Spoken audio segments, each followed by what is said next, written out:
Welcome to Transformers the Show, episode 245. I hope you've had a good night, ladies. I was going to say guys, but I thought, that's too sexist and not in my fucking watch. So good evening, ladies. Grab yourself a drink, some beer. Get it yourself. Don't ask your wife to do it. It's a new era. And we're joined by Bayverse of Madness, and we're also joined by Virtual Dave. He's just resetting his router by himself. He's not asking his mum or his partner to do it. He's resetting the router by himself. And you, man, as well. So, lots of stuff. We're going to be talking about Studio Series 86 Optimus Prime. We're going to be mentioning about Soundwave and that Buzzsaw. We're going to be talking about some Blokees and the Transformer 1 Classic Edition characters, and we'll also be talking about in a discussion our favorite Bayverse movies and what we think about them in general, and our top 5 Transformer 1 characters, and lots of other stuff, news, you name it. Have you got the news ready, Andy? Awesome. Yeah. Sorry, I cut you off there. No, I was just saying we have. It's fine. I talk some TV, and now the news. Don't touch that dial. Because I'm so young, I press these buttons really quick, so I was just... you finished really quickly. We can do it, Don't worry about it. All right, where were we? Right, via Hobby Dengakai, there were some new images back, I think it was back at last weekend, it was Paul that spotted them, of the new Missing Link Sunstreaker figure. So this was from the Expo, the 40th anniversary Expo. You could just get it from... Oh, sorry. I do apologise, Jamie. Normally, Paul just does that for me. I'm used to being waited on. How are you using one screen? I'm trying to do the news here, boy. Anyway. Strap in, ladies and gentlemen. It's going to be a fun night. It really is. Anyway, here he is. Here's Sunstreaker, the one I was just talking about before. Missing Link Sunstreaker. So these are the new images. And yeah, I mean, it looks kind of cool. We have know a lot of Sunstreaker fans out there, and people will be excited about this, like Paul, who watches the show. So yeah, anybody any further thoughts from the last time we saw the first reveal of this, or is this more just like, yeah, we've seen this already? Head sculpt's quite cute. I think it's really cool. A Mr. Link version. But the arms are so long, man. But he had long arms. This is the thing. The toy had long arms, and they're kind of updating the toys, aren't they? So, like, if you're wanting more like chuggy Sunstreaker, you can just buy one of the several we've had. Agreed. If you want the knuckle dragger, you could buy the Missing Link Sunstreaker.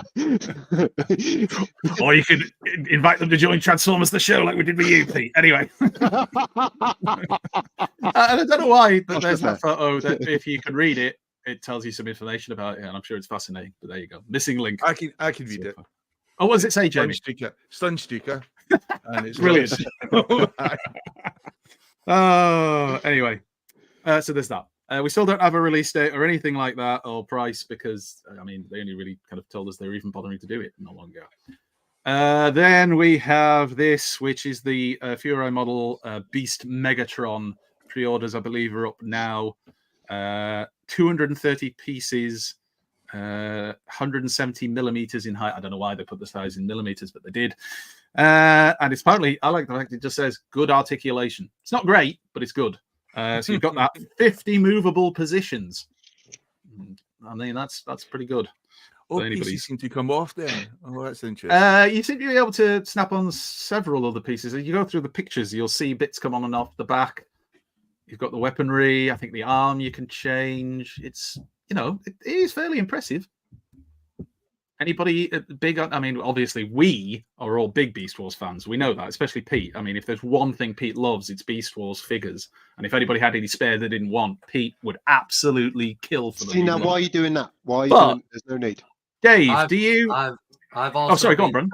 I've also been told that Cheetor is Pete's favorite Beast Wars character, if I'm not mistaken.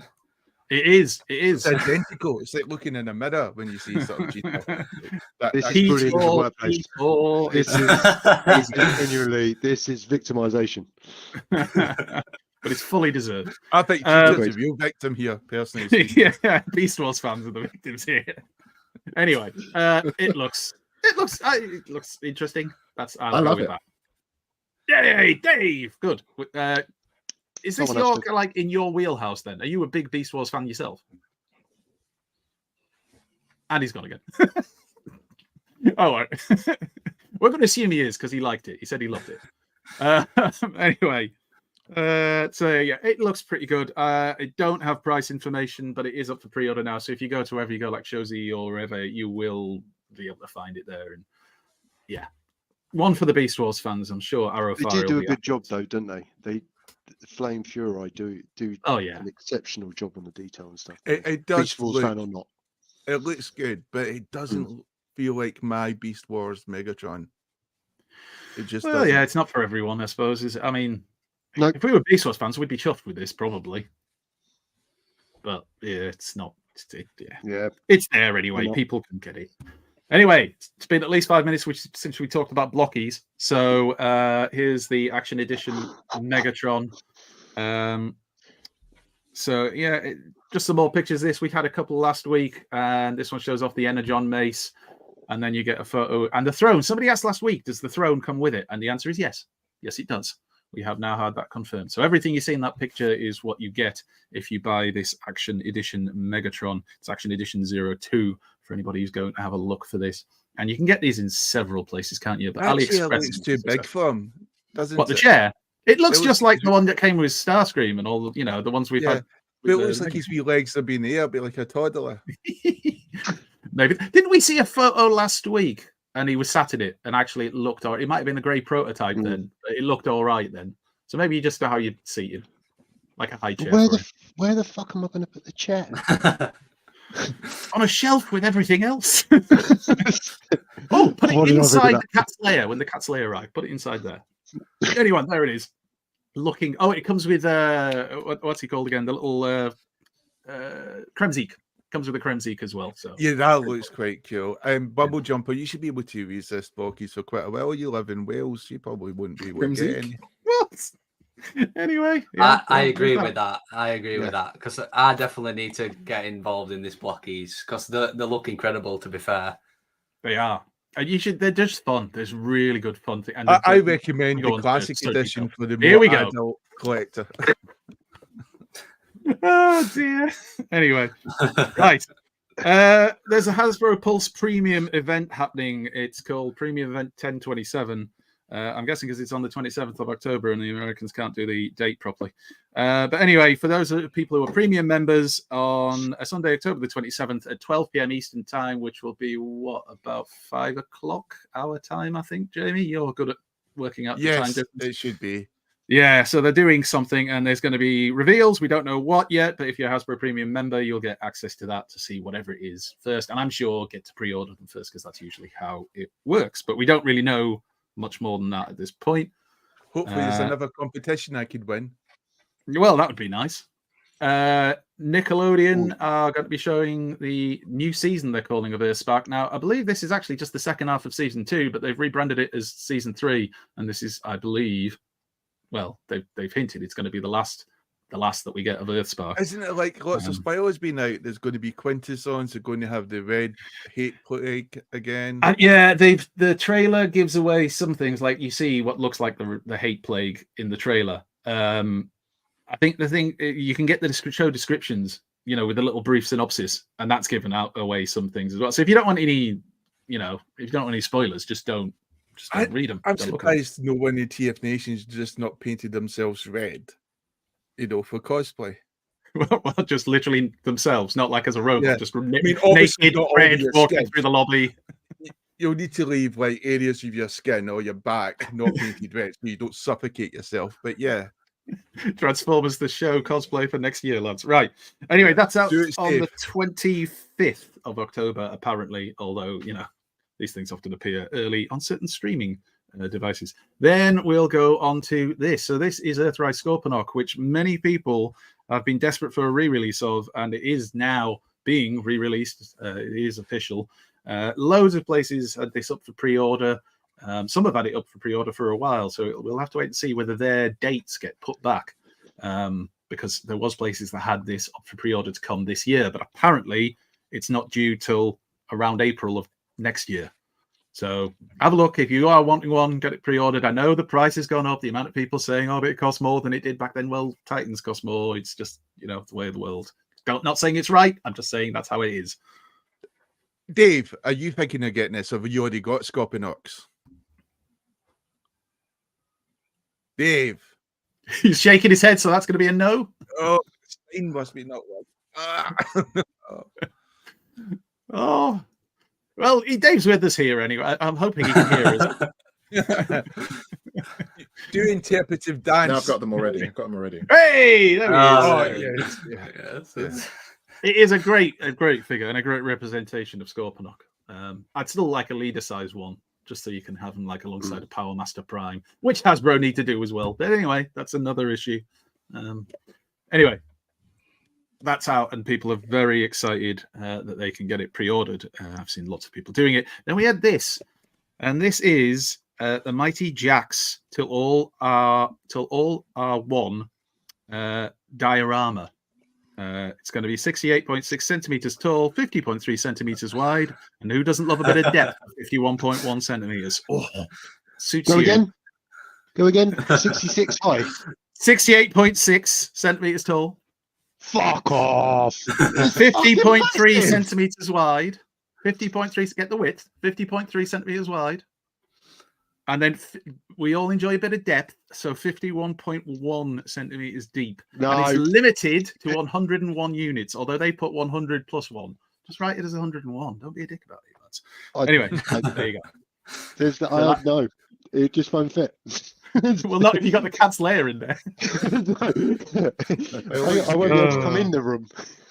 Anyway, sorry, I was scrolling through our news thing as I'm doing this, and I saw Paul's comments about this. Anyway, we'll move on, because that's, if you want to buy that, I've got no prices or anything, but it ain't going to be cheap. Let's be honest. No, it'd be way. No, definitely not. No.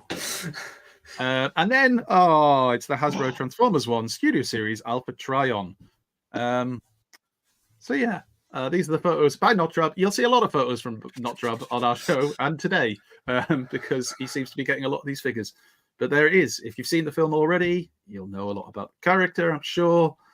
It doesn't look to me, right, tell me if I'm wrong, lads, but to me, it doesn't look like a Studio Series figure. I thought when I first saw the pictures that it was just like the regular, more kid-orientated release. I forget what they call them. Battle Changes or something like that. But this apparently is the Studio Series one. Any thoughts? I really like it. I quite like the other one, to be fair, but I wasn't sure how long to wait till they'd done the Studio Series, but I think I'm going to hang on and get this version. I think it looks quite cool. The head sculpt's good. Yeah. It would have been cool if we saw the broken part of his horn, like we saw in the movie, or maybe some rubble on his shoulders. Obviously, it was pretty dirt. Spoilers! Had a lot of dirt Oh, you see him in the trailer. We all know he was filthy. Absolutely filthy. Filthy, there you go. Like what now? I don't want to spoil it. I was going to say, like you caught yourself then. Age of the Prize. JT Prime 17 did the kind of not reveals, but he kind of always gets these leaks. And so we do know some of this stuff previously, but somebody has taken the time to add pictures. So if you don't know what the actual original toys or the characters were, you get a bit of a visual representation. So there is the Titan Star Optimus Prime or Star Convoy. Comes with a product number as well there. You can see on the screen. This is stuff we've got coming next year, I believe. The Studio Series, we're getting the Bullseye Studio Series Optimus Prime variant and Bullseye Studio Series Megatron variant. So, we assume they're just going to stick the target emblems on it. I mean, I don't get it. I don't know why. I don't get it.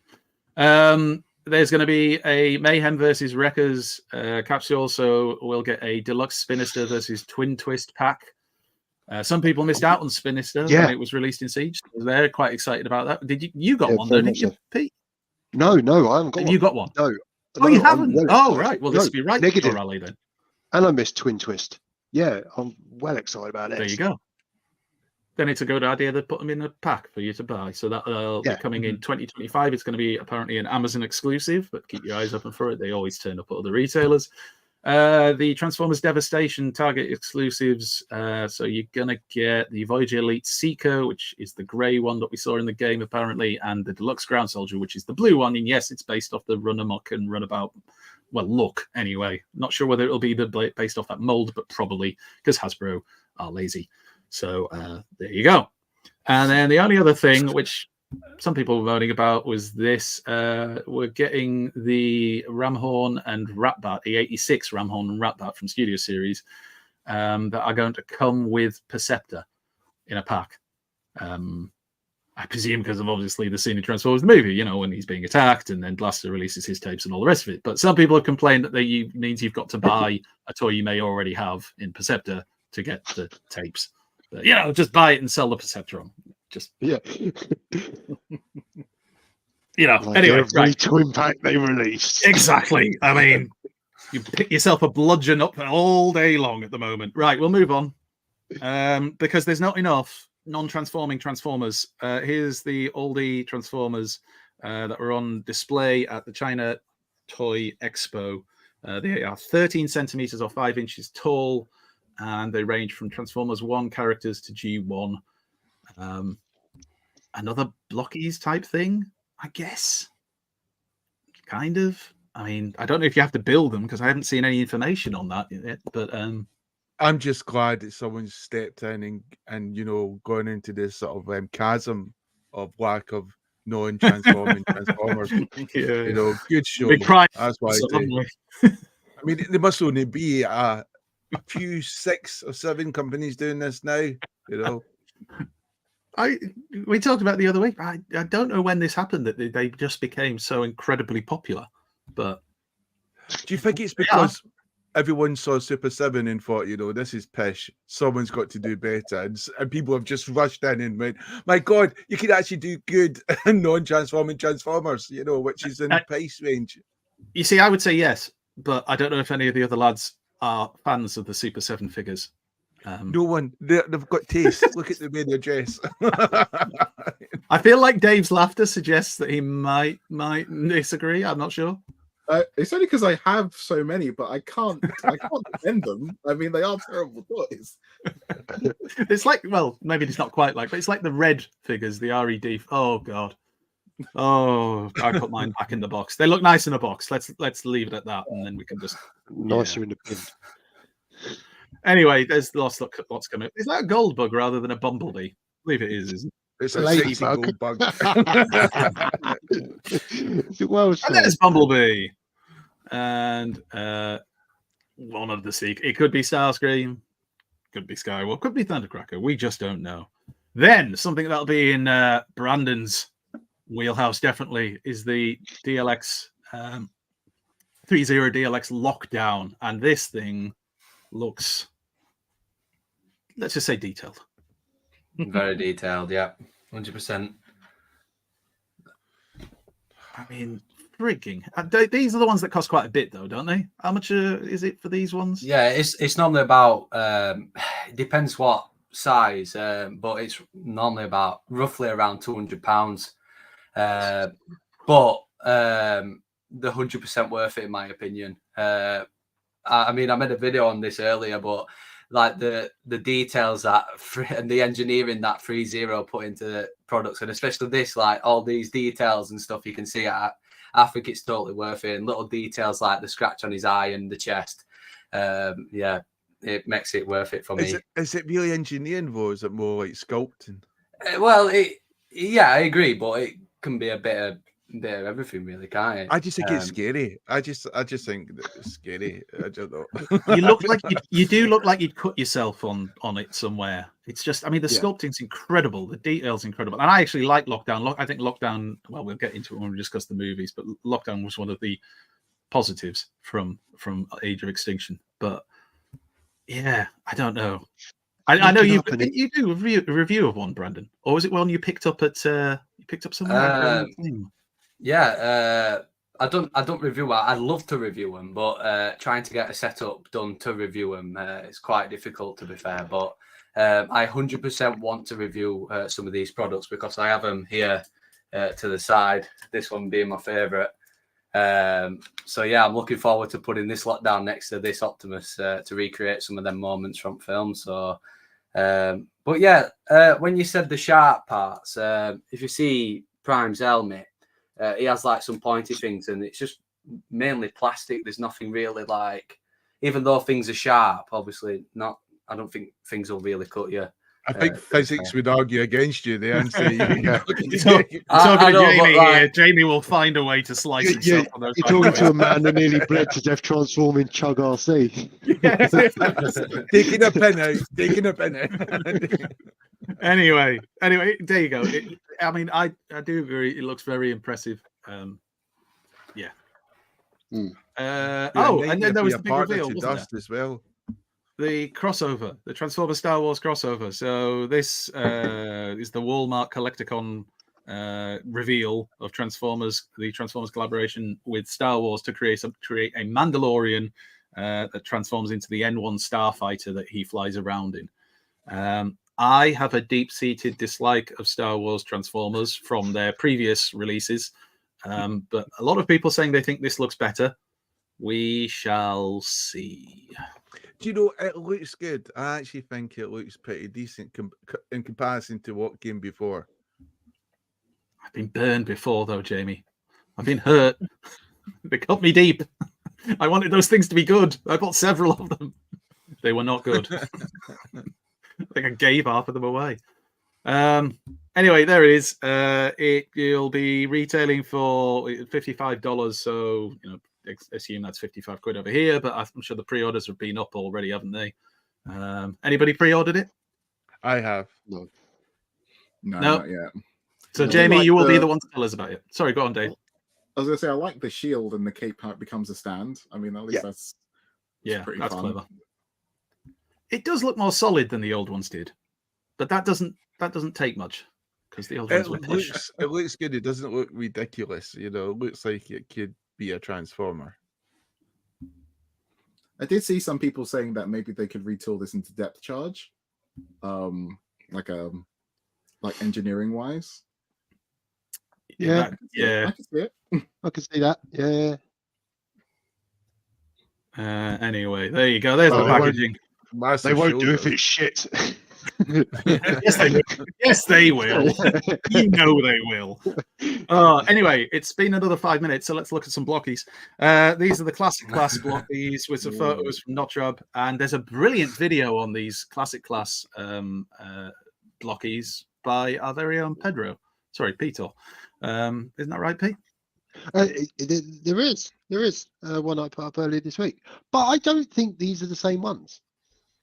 Well, I was looking, I was thinking, is this them? Or is this just the greatest photography in history? I think this is a more, dare I say, like a toon version. Because I think if you look at like the grey, the ones that Jamie and I have are silver, and that's grey. And the where his ankle, that gold it's lining bronze. around the screw. Oh, sorry, bronze. That's right. Yeah. Get wrapped up in the detail. It's different. It's different to the ones that we've got. So I think these are different. Well, the hands. It looks like it could be the bigger class that maybe you've transformed of Optimus Prime, or he's customized it. Customize is another option. Which you could have done it. You might have even just done it in Photoshop, but yeah, it definitely does look different. Let's look at the cannon. The blue bit on the edge of the cannon. Yeah, they're different. It does look good though. Yeah, very good. That's the thing. It does look good. And the facial expression is different as well. So maybe it is the bigger versions. Well played, Blokees. I've just bought these ones. And then, as you can see, there's Prime. Touche. And then, of course, they're small. So you're often not small things. Oh dear. And he can point, and he can stand and look stoic. Now, is that chest lighting up? If that chest was lighting up, that'd be a different one to the classics, wouldn't it? Surely. Yeah, That's definitely the big Yeah. boys because the stand's different as well. Yeah. it's the big ones. Yeah. Yeah. Fuck's This sake. reporting of which ones they are. I might get that because it looks quite cool. Actually, do you know It's it's really between cool. that? Blair, and cancel the order. Yeah. Yeah. I've been misled. They do look bloody good though. Oh, they've nailed it. They really have nailed it. Have you seen that Blokees are now available in Hobbycraft as well? So for What? people who haven't maybe got access to them through anywhere else, if you have a Hobbycraft near you, they're selling them. As an Wow. artist, I go to Hobbycraft quite frequently. As a piss artist, it's mostly the Yeah. No, I go in there with my coffee, walk around. Irish coffee. Anyway, right, there you go. So they both look very good. They may not be the classic class, despite that being what they were reported. Definitely as not in the this wasn't classic true. class. We can fucking tell you that. Blokees will be in touch. And then there's this, which was just the fact that Transformers 1 was number 1 in the UK, beating out the Joker film, the second one, Follow Your Door. Beating out there. Not beating out. It's got quite sexy all of a sudden. Really? That's what you found sexy. Anyway, We're getting a window into Jamie's mind. that'd be a quite different. Put it to pickups to beat offs. So I don't know. Anyway. Oh dear. The point is, go watch the film, which is available. Not with Jamie. Not with Jamie. For the Jesus love of wept. God. In fact, I just wouldn't go in the same cinema as Jamie, and certainly not after him. Those poor cleaning staff. Right, moving on. More Blokees, which again are listed as classic class.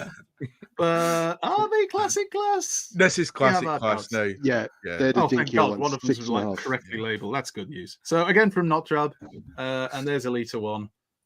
And yeah, looking good. I'm hoping I get these next week. Have you got them ordered? Have you ordered is it a whole wave of 4? It's this one and Sentinel. Yeah, Sentinel. Bumblebee's not out yet, but we're watching. No. We're watching. We're watching. Always watching. She does look very fit, and she is a very good character in the film as well. So definitely worth picking up if you're a fan. And there they are. You see, that looks more like what I think the classic class looked like in terms of Optimus and Megatron in the background. But anyway, looking And nice. I love that blood pink color they've given her. Yeah. And she likes to punch people and things. And now we'll move on to Jamie's favourite ones. Oh, no, I forgot about this as well. Oh, yeah, Transformers Multi-Shock. Who got surprised? I didn't know this was coming. I mean, I realised Takara were the ones who shared it, so maybe we just didn't know about this coming. But Takara has shared a new Transformers computer game, which is Transformers Multi-Shock. There is a trailer that you can go and watch after the show if you wish to on YouTube and find it in other places. And yeah, it's a game, definitely. Go on.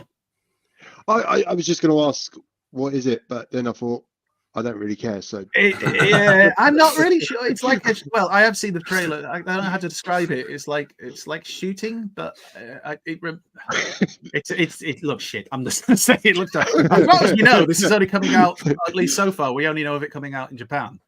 Well, that's all right, isn't it? But it didn't look good. I'll put it this way: I'm not going to be crying too many tears if we don't get it. And then it'll turn out to be the greatest Transformers game of all time. And here's what Jamie will get excited about. It's Super 7's new stuff. So this has appeared on their website. This is their Wave 8. We had little previews of this from one of the Comic Cons or something. So you're going to get now, which one is this? This is the RC, which is the unreleased G1 toy deco. Yep, interesting. I guess, Dave, you've got quite a few of these. But do you like display them in the boxes, or do you display them? Do you take them out, or what? For the reaction stuff, it's mostly you would keep them in the box. The only Is the ones correct answer. I maybe like I do take the Power Ranger ones out because they're good for scale, but the Transformers ones look nice in their packaging. I think so you can and easy to sell on. And easy to sell on. Yeah. That's the kind of thing in the packaging. They look. The packaging looks pretty. I'm not sure if you're then buying it though for the toy or for the packaging. But anyway, I don't buy them, so it's not my problem.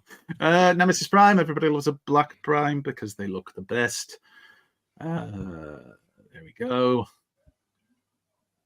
The way Ultra Magnus should be, as I'm sure Borders Dude would agree. I think Super 7 should just give up.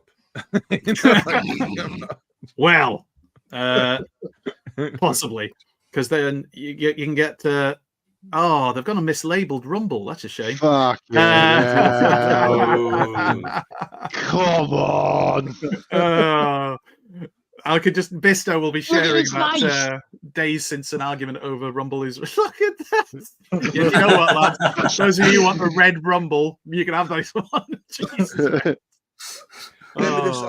Is it them that did that crap diorama playset, the Arc? Yes, I think so. Yeah, I love this one. This is what I like to call fabulous Starscream. He is just looking. He's gone full on with the body glitter, and good on him. He's enjoying the fabulous. Oh my God, Lord! Look at that!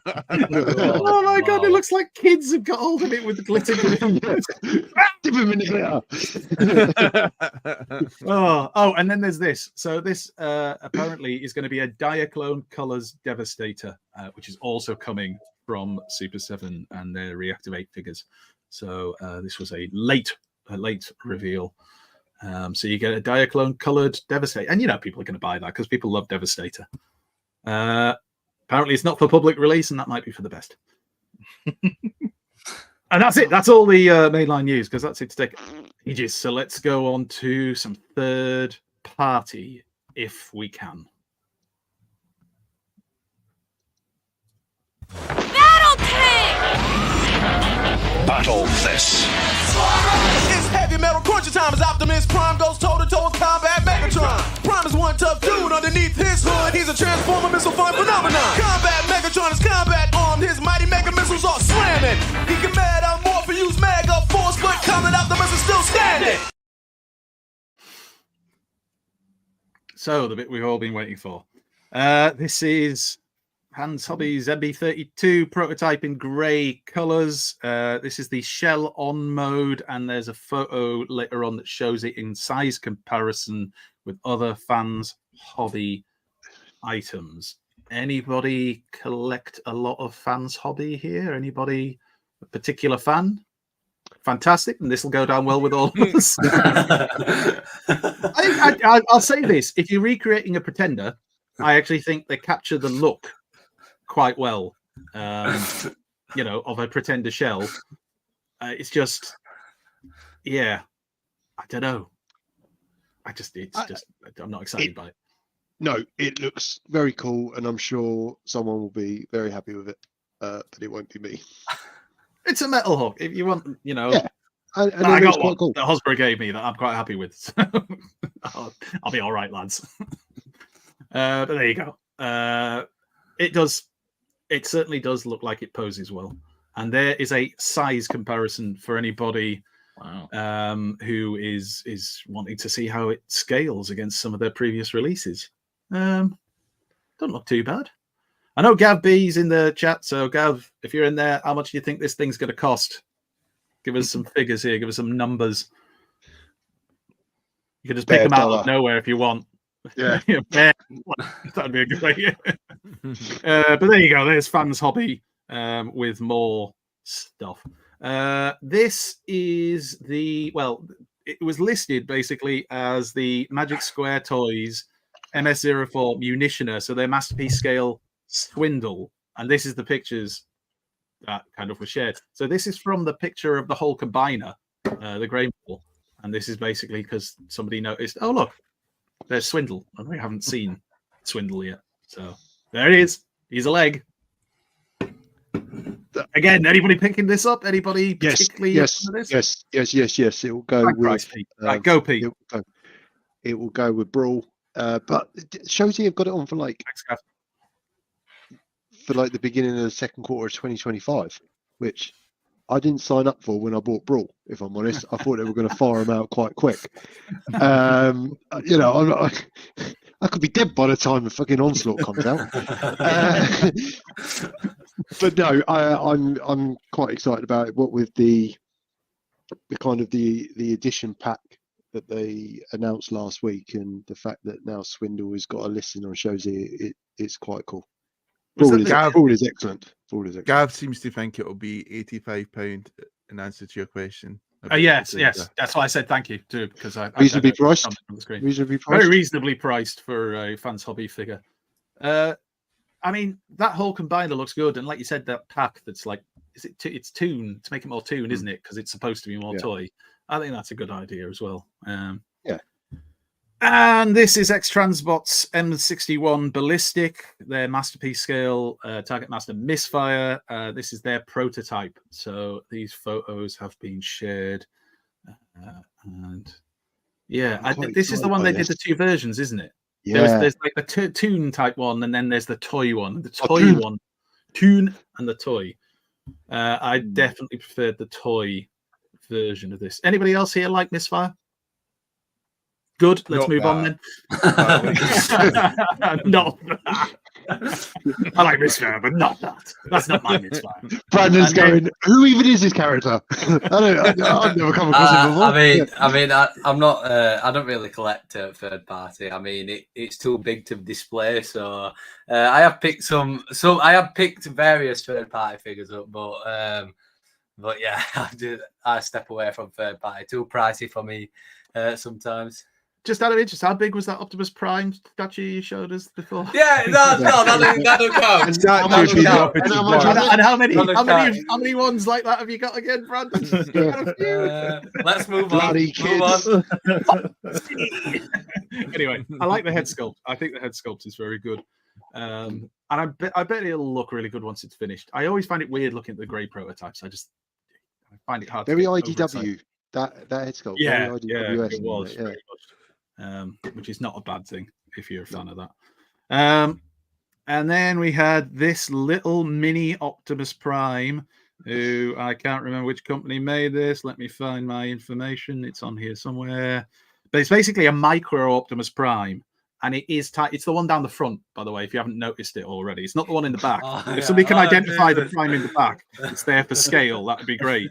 But this is a miniature little micro Optimus Prime. And this has got to be like the Doctor Wu thing, hasn't it? Because Doctor Wu do these incredibly tiny versions of figures. I don't get what the appeal is of having like this tiny figure. Does anybody in the group at the moment? Does anybody collect these? Anybody had any of them? Any experience of them? No. Fantastic. Again, are they like a little bit more involved Micromaster, and they're quite a cool fiddle bot without it being chug size and a mess? I don't know. Yeah, they are Micromaster scale, because I remember that from previous ones that we've looked at. But it's just, I just find it difficult to get particularly excited about this. This is Galaxy Prime, Toys. You know what I mean? Anyway, Galaxy Toys MPH Studio Mini Commander. People in chat are just talking about living underwater now. Third party always is the most exciting part of the show. What if we all lived underwater? Good question.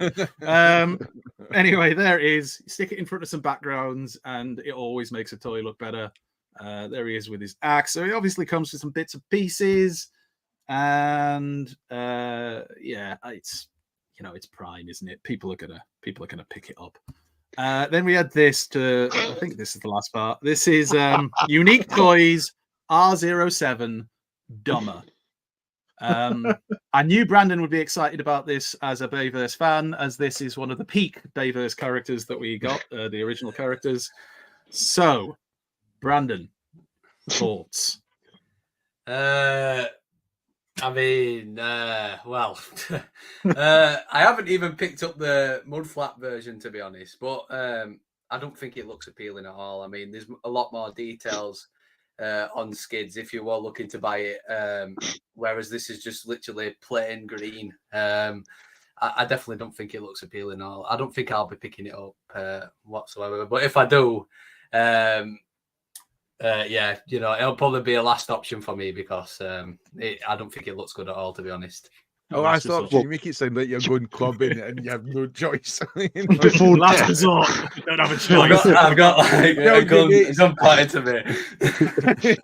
It's got really articulated hands, so there's Wow. that. So Oh, there we go. Let's all buy it then. Articulated hands. sold.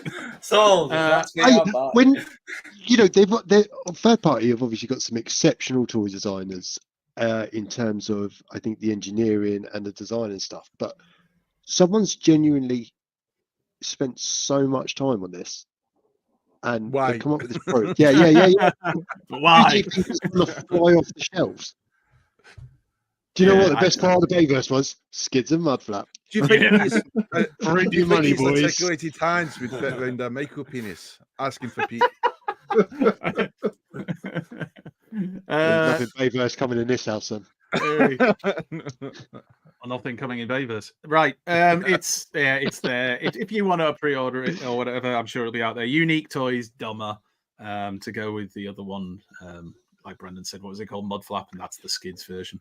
There was a little bit of other news, but in my rushing around before the show, I think I forgot to download the picture that just demonstrated it. But the Hasbro toy panel at New York Comic Con is tonight. It starts at it's 5:15 p.m. Eastern time, so I'm guessing 10:15 our time. And usually there's coverage from the Hasbro toy panel on the websites like TFW 2005 and Cybertron. They update with photos and things from there. So if you're a late night person, you're going to be sat up anyway, you might want to check them out, see if there's any new Transformers things, because the rumor is that they're going to be revealing the new Devastator figure at this event, at this panel.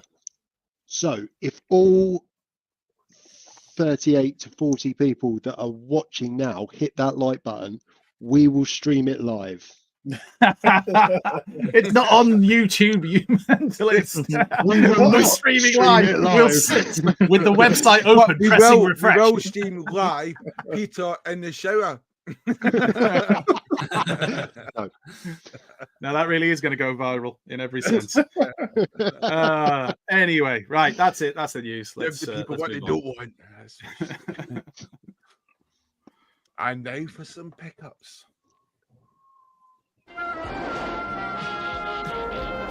We now return to the Transformers. So going from the top there, Dave. What have you picked up this week, Dave? What have I picked up? Well, there's some. A lot of people have been looking for this little guy. Got the Hot Wheels Bumblebee. Oh, finally found that. It's another little one that just been looking for, him and the Prime, but could only found Bumblebee. The Prime seems to be quite hard to pick up. He's very elusive. I haven't seen anyone get him. I got some Blokees as well. I thought we'd bring these out for today's show. Talking Bayverse. I didn't even know they did Bayverse Blokees, to be fair. Bayverse Blokees, yes, Brandon. Rise of the Beast as well. And Rise of the Beast. Well, these are pretty cool. They're quite fun little representations of those designs. What else have I got? Andy will be happy with this. I've been picking up some Legacy, Armada, and Cybertron hotshots. Nice. Respectively. What else? Oh, yeah. There's this big guy right here. Whoa. I got him recently. Go on, somebody else. Megatron. Yeah. You're getting old now, Pete. It's all right. What's even in? Which version of Megatron is that, Dave? This is MS somebody, right? Don't you know? I'm so glad you come to us. They did a Prime as well, didn't they? They did a Prime as well. They only did the two. They were going to do a Soundwave, and it never materialized. But these were like figures that came out a while ago, but randomly Kapow had a couple up on the website. So I was like, yeah, I've always wanted one of those. Great for crazy scale pictures to do. So yeah, giant Megatron. Was it in a sale or something, or was it just? Did it just literally randomly appear back in stock? It was back in stock, and it was like at the best price I've seen them for in like ages. Wow. So yeah, now I need to find a Prime. Great. Yeah, that's that's the thing. Oh, that was some awesome stuff there, Dave. Apart from the big statue, the end that just looks horrendously big. But you know, you get a workout from lifting that. I'd probably hurt myself just but yeah. Andrew, Andy, what have you picked up? Church name. I'm in trouble. Right. So I received my. Hang on. I received my Legacy Soundwave, Legacy United Soundwave, which I was slightly surprised about, but very pleased. So I pre-ordered mine through the whole shebang because, as we've discussed many times, we like to support independence, and they seem to get them in a little earlier than we've seen with some of the other ones. So I haven't had this mold, so it's based off the Netflix one. I missed out on the Netflix ones. I was happy with the Siege though. I still think the Siege toy is excellent. The robot mode, spot on. But it's nice to pick this up. Anything with Soundwave. Is there any Soundwave? Well, there are some, but not many that ever look bad. And it comes with Buzzsaw. I mean, I've never seen. Well, maybe because I've never looked at any other fandoms, but I've never seen a fandom so excited at getting a little version of a birdie, just because we haven't had it since G1. But it's great. I'm almost more excited about him than I was about the Soundwave. But I wasn't, because Soundwave's awesome. Yeah, I haven't had a lot of time this week for snapping photos and things, unfortunately. So I haven't been able to do much. But all I'll say is, for what my experience of messing around with the toys so far, I'd highly recommend them. If you don't have the molds already, brilliant. You get them all in one pack, smashing. If you've already got them, I guess it's up to you, especially if you've got the fading on is it the thighs, Jamie, and the arms that were fading on some people's Netflix Soundwaves? The colour was going. I'm quite interested. Is he able to close his legs? Or Soundwave. Soundwave still has, and I saw this on videos for the Netflix one, he still has that A stance, that forced A stance thing. So you can't just get him perfectly straight. Now, I know that bothers some people, and I get why. But I actually don't mind it, because I would never like be posing mine with his legs perfectly straight. I can't think of a reason why I'd want to, but I get that for some people, like I say, it's on review videos. You see people have mentioned it, and obviously it's something that's bothered some people. But yeah, got the whole family together. I do like putting Buzzsaw into his chest as well. It looks really cool with the colours. That's my first experience with that Rumble as well, and it is Rumble because it says it on the box. Look, I even brought the box with me. It says it on the box. It says, there you go, G1 Universe, Decepticon, Rumble. Read it and weep. Read it and weep. Anyway, Rumble. He's had this box on his knee, by the way, the whole time. I hit it right next to my foot, though. Close enough. Ravage is crap. It's the only disappointment with the pack is that I just think that Ravage is. I'm not sure what their thinking was when they put that thing together. It's not great. But again, I might just slap him in cassette mode, stick him in Soundwave's chest, and then yeah, it's not the end of the world. I'd still say it was more than worth it to pick him up. And I haven't noticed any mold degradation on Soundwave or anything. Joints are all really nice and tight. And Soundwave, man, he's just, still one of the first Transformers I ever remember seeing on the front of a comic book. It will be the issue 1, wouldn't it, of the UK comic, the Soundwave and Optimus Prime, and I've always thought just frigging awesome, absolutely awesome. Anyway, love it, and would highly recommend it. And then the other thing that I got this week, I went to see Transformers 1 again because I want to support the film. Plus, it's great. Took the wife because she wanted to go and see it on the big screen. And she loved it as well. And she's not a Transformers fan, and she's not a science fiction fan, and she thought it was brilliant as well. So I definitely recommend going. Take your friends, take your family, force them if you have to. I don't care, but get them in, go watch the film.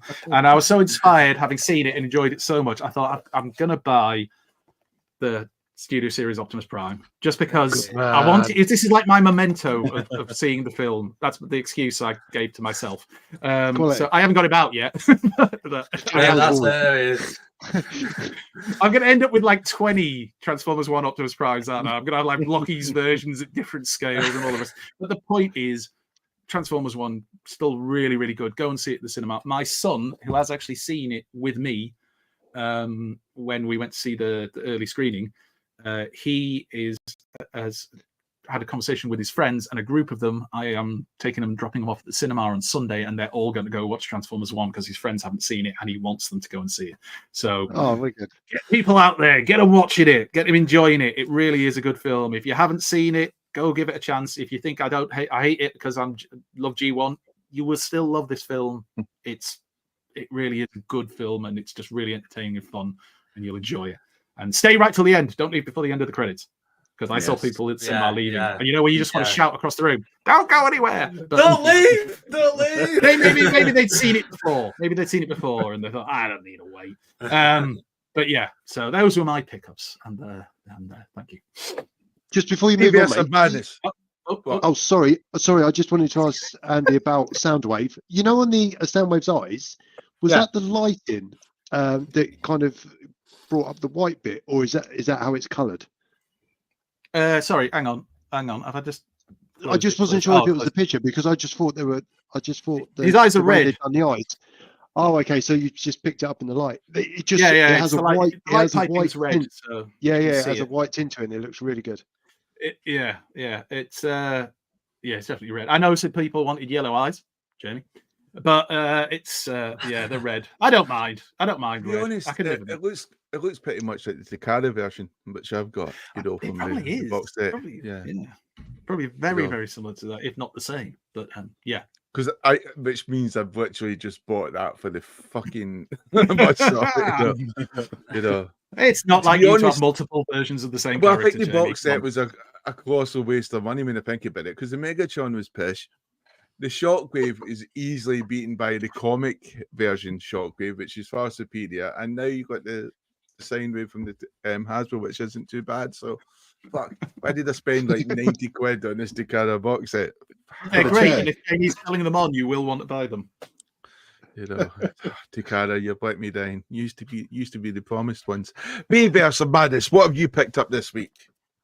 I've actually picked up some cool stuff. Obviously, they're from the movies, but since TF Nation, I've actually not been collecting that much. Obviously, I've been having a little break, but obviously this week I've finally got back into collecting. So if you can see here with the collection, you can see there's some gaps because I like to get an outline when I'm displaying my collection of how big a certain toy is going to be in the box. And In Demand have actually been selling some sealed movie stuff on their website. So I actually made a start on collecting these just so I can get a bit of a scale on when I do actually display them on the wall, because I'm going to be soon displaying the Age of Extinction and the Last Night stuff. So that's cool. And speaking of the Last Night, I've actually made a start on collecting the Legends figures, and I've actually nearly completed them all. So I've actually got I got Grimlock. I got Hound, I got Barricade. If we get him in there, there we go. I got Drift, and also I've got Optimus. So yeah, again, in terms of a collecting standpoint, it's a good move for the collection, because obviously, as mentioned, when I'm displaying the collection, it gives me a nice outline. So when I knock the nails in, I can hang them up and then leave the gaps for the ones that I actually need. So yeah, that's pretty much it with what I've got. Oh, some nice stuff. Do you get anything else? No, that's pretty much it, to be fair. As Andy mentioned earlier, my Transformers 1 Optimus Prime did come after TF Nation, which I'm glad about, because when I was at TFN, I saw that In Demand had a load on the stand. Obviously, there wasn't out at the time. I was like, do I pick one up or do I wait until I get home and get it? So I just thought I'm just going to wait until I get home. So I'm really happy that this has come as well. But yeah, that's pretty much it for me. See, I do that. I was at Indie Man store and I thought, should I get some now or should I wait till I get home? And before I realised it, they were all in my hand. You know? and I was already paying for them. You know? That's what I tried to avoid. If I could get them online, I was going to get them online. But yeah, I tried to. I failed at that. I was the same as you. I ended up coming away with like big Transformers dropping out my arms, you know. So yeah. I mean, I had me Lynn carry this stuff for me. I'm not going to fucking carry. Bless her. Not in this relationship.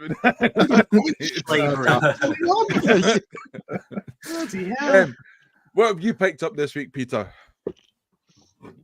So I've got I've got a couple of bits. One was Super 7 Slife Thundercats. Nice. So the collection is slowly continuing to build. I reckon we're now in the last 30 days before Cat's Lair comes. So I need to start making the necessary arrangements for the renovation. That will be a pickup and a half. I got the Classic Class TF1 Optimus Prime and Megatron. I won't go into too much detail because I do cover it in a vast amount of detail in my review that you can find on the channel at your leisure after the show. So what was your viewpoint then? A synopsis? Very quickly then, I think they are exceptionally detailed. They are a great way of de-stressing for an hour, putting them together, messing about. I don't think you need to rush. I just think it's a very enjoyable process. They look amazing. They're so poseable. I can't recommend them enough. You know, if you want a little bit more out of your collection, you know, and you want to put together. Sorry. Wait. I was finding me rhythm then. Or does he think you're rubbish? Maybe he does. Watch the video and find out. And last but not least, I've dabbled with Planet X and their Fall of Cybertron Dinobots. So this is Quirinus, but let's be honest, he's a slag all day long. I literally got him out of the box today. He should have been called Spike, okay? Because I am literally going to have to wear gloves when I transform him because he has got bloody thorns and everything. But so articulated. I love the colours, the chrome and stuff. The only downside, his head sculpt. So he's quite well detailed, but the colour and the way his head sits back in his chest piece, you can barely make out any of his facial descriptions and stuff. So I don't know. We'll see. We'll have a go. But I literally opened that today, and that was that. Well, what I picked up this week, well, so far anyway, is I've got the little wee Lockguard dude. I know a lot of people don't like him, but you know, I picked him up because I thought, you know what, he's okay. So. Is that the one that looks a bit like a turd? No, I wouldn't say that. It's funny because I'm pretty sure we had a conversation about it on the show. I think it was a lot of unfair comments. Right, how we refer to him. Anyway, I also got some human Transformers there. Hey. So I've got Sergeant Stalker. This is the sort of retro edition, so it comes in crap packaging. But yeah, he's pretty cool. So this I also got some more human Transformers. Mr. Talon here, or Raptor. Yeah, you know, he's quite cool. I also love. I think the G.I. Joe Classified do some of the best animals you could ever imagine for the 6-inch line. You know, and which would also work with some of the 7-inch figures out there because I know some people do go a bit bigger. Also, I got at last a Lieutenant Falcon who doesn't look like his face is about to fucking melt off. So I got this sort of 2-pack with improved deck off of Lieutenant Falcon, but they've given him a proper face.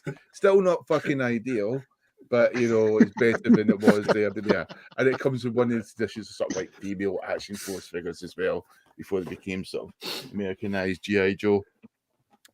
Now, I'm going to start share some pictures now, but just before I do share some pictures, I got this epic thing. Now, in Transformers the show, we like to support big multinational companies like Hasbro because they don't get enough love.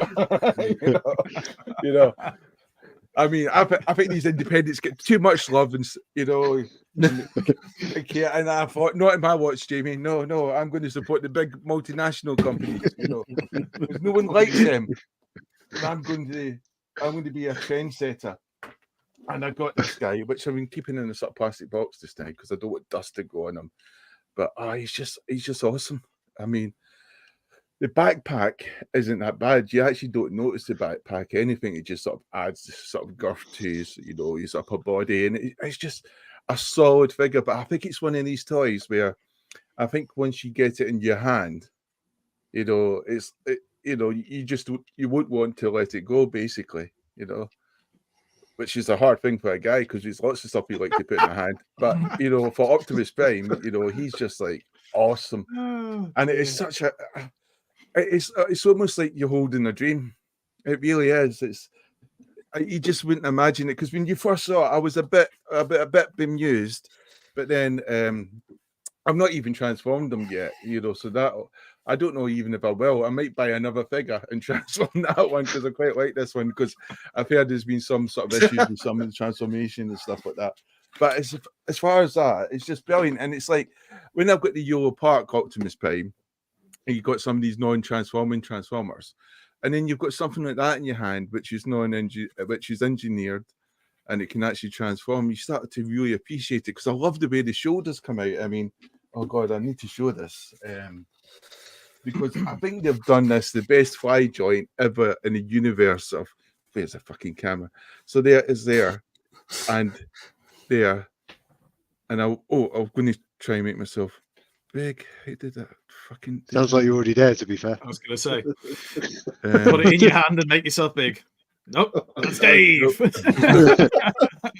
Hi, Dave. Paul's cheese does. I don't know how to make me big. It's a show. Give it that. No, I can't do it. Could you figure it, Andy? You've got. Go back to the original screen. Hang on. Oh, wait a minute. So, good. Have you got it? So, there you go. So there is there, and you can see the sort of like shoulder there, and what happens is you just sort of push it out. Yeah, you can see it goes out, sort of like a flight joint, and it's just brilliant. And it can still sort of lock in, and it can go out, so you can swing that arm around, and it's just like it should be the industrial standard for all figures. Really should be. Now to get back to normal, which I've done, yes.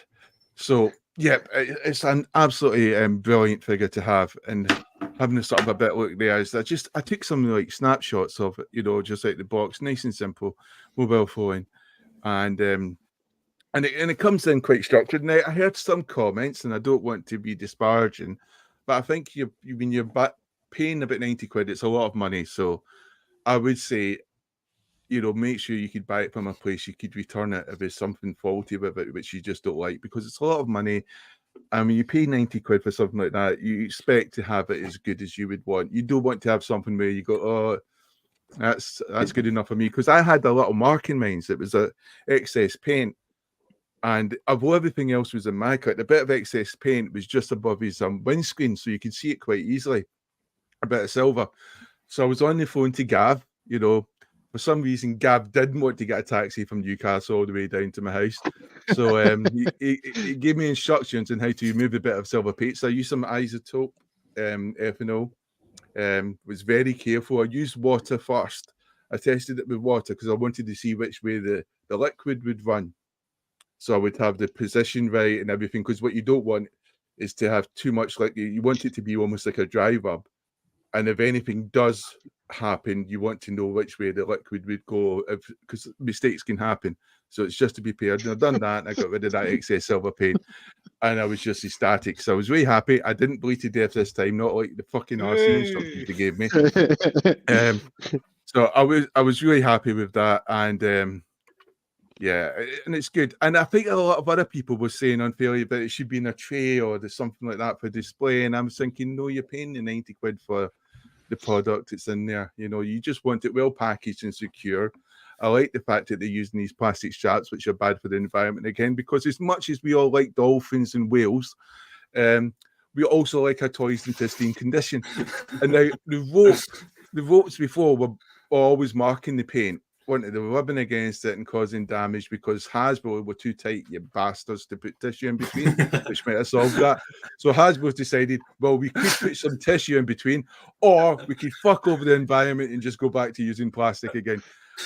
And as evil corporations go, and I support, I decided that I like that choice because at least my product comes without any paint rub. So going on there, we've got the nice Optimus Prime, and he just looks awesome. I mean, as soon as you start to pose that guy, he just looks awesome there. And then you got your wee smallest little Autobot ever. So yeah, it's just cool. And the trailer makes the other trailer look like piss now. I like the other trailers. I've got fucking 4 of them because obviously you bought the different Airfries, Netflix, Optimus Prime, and then you got the fucking Nemesis up. And now that trailer just blows them out the sort of out the park, really. Not that Optimus would live in the trailer park. But yeah, so there the sort of thing opened there, the sort of Comics Diaclone days. It just looks cool. Optimus Prime just looking sexy and he knows it. Sort of a bit wise stance, you know, chatting you up in a nightclub, maybe, I don't know. Closing his legs, he's not interested in you. Yeah, so he's just, I know he is with an axe. If he's got an axe, you better run, you know. But yeah, I mean, the axe looks good, and it's about time we've actually had an axe which actually works. And it's good that they've developed this idea that the hands can fold in and there could be a little knob on the other side, you know, for the axe to sort of fit in. Yeah. And there's like some of the extra sort of like, which is not too bad, you know, the special effects which you could use to recreate scenes from the movie.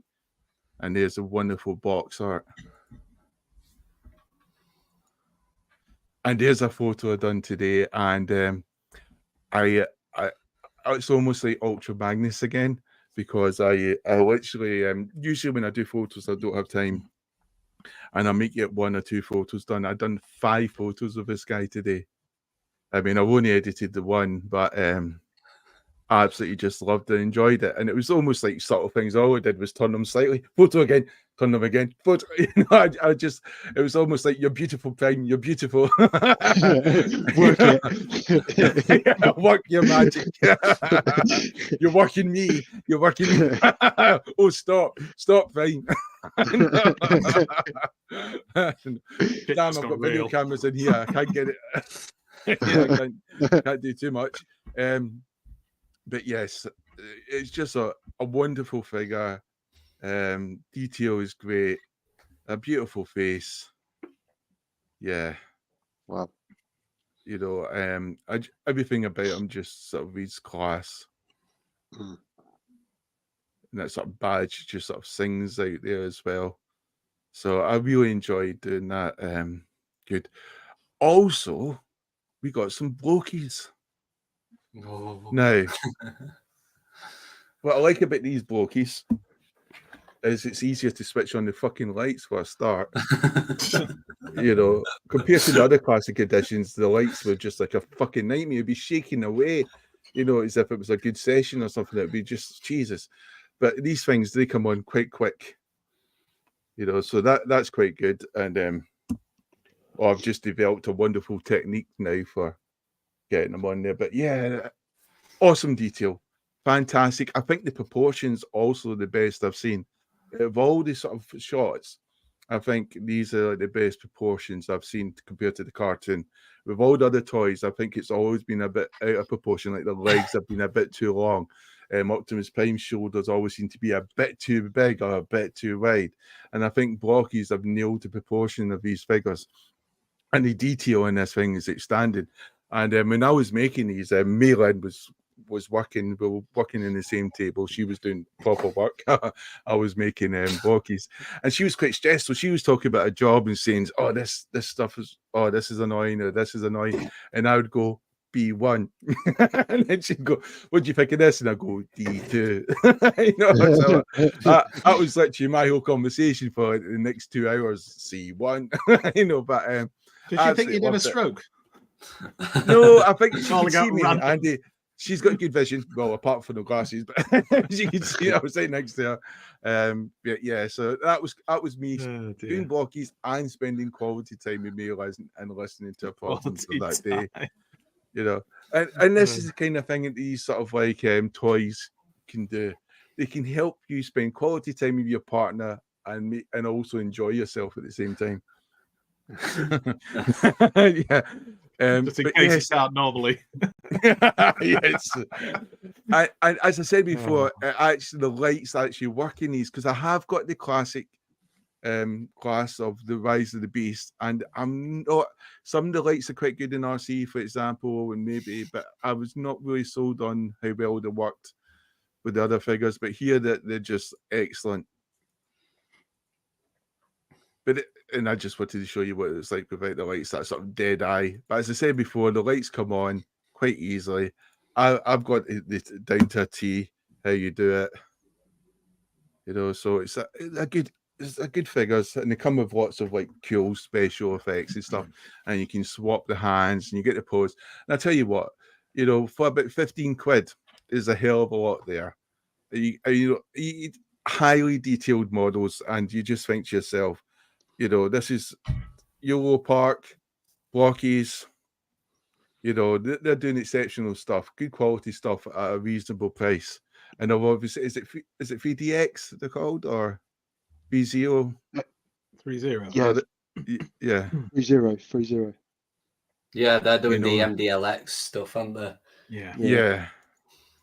And it's just some exceptionally good stuff there. Oh, I'm gonna get these. I give in. I'm gonna buy it after this. And make sure you get the mature classic class, like me and myself, and then Peter's joined. You know, because that's what you need to get. Big man hands. Yeah, because I mean, I just love them, and I love the detail, and I think there's so much.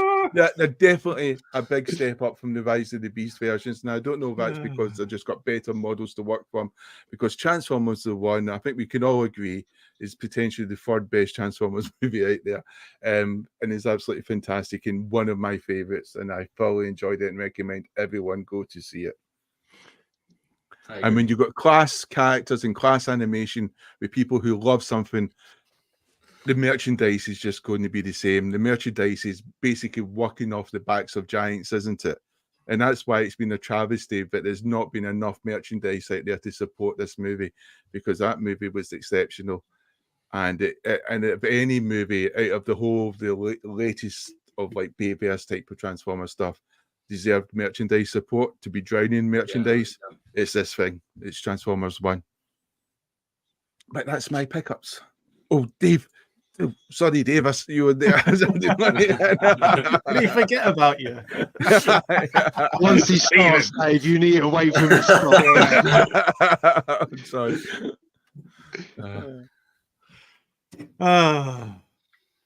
Well, so what are we doing next, guys? Because is it time for some foreplay?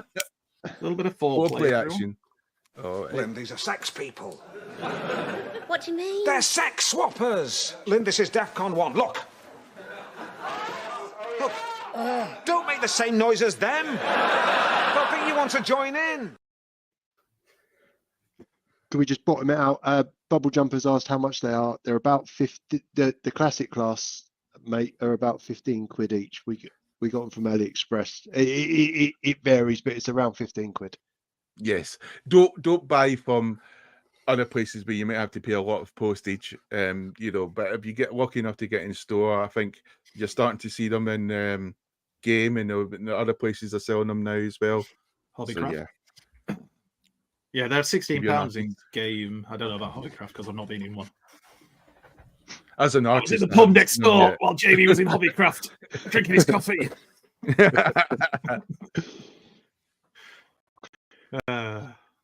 So, What's the Andy, fourplay topic? what is your Transformer One pick? What is your long favorite thought. Transformer One character? Well, I'm glad you asked. Right.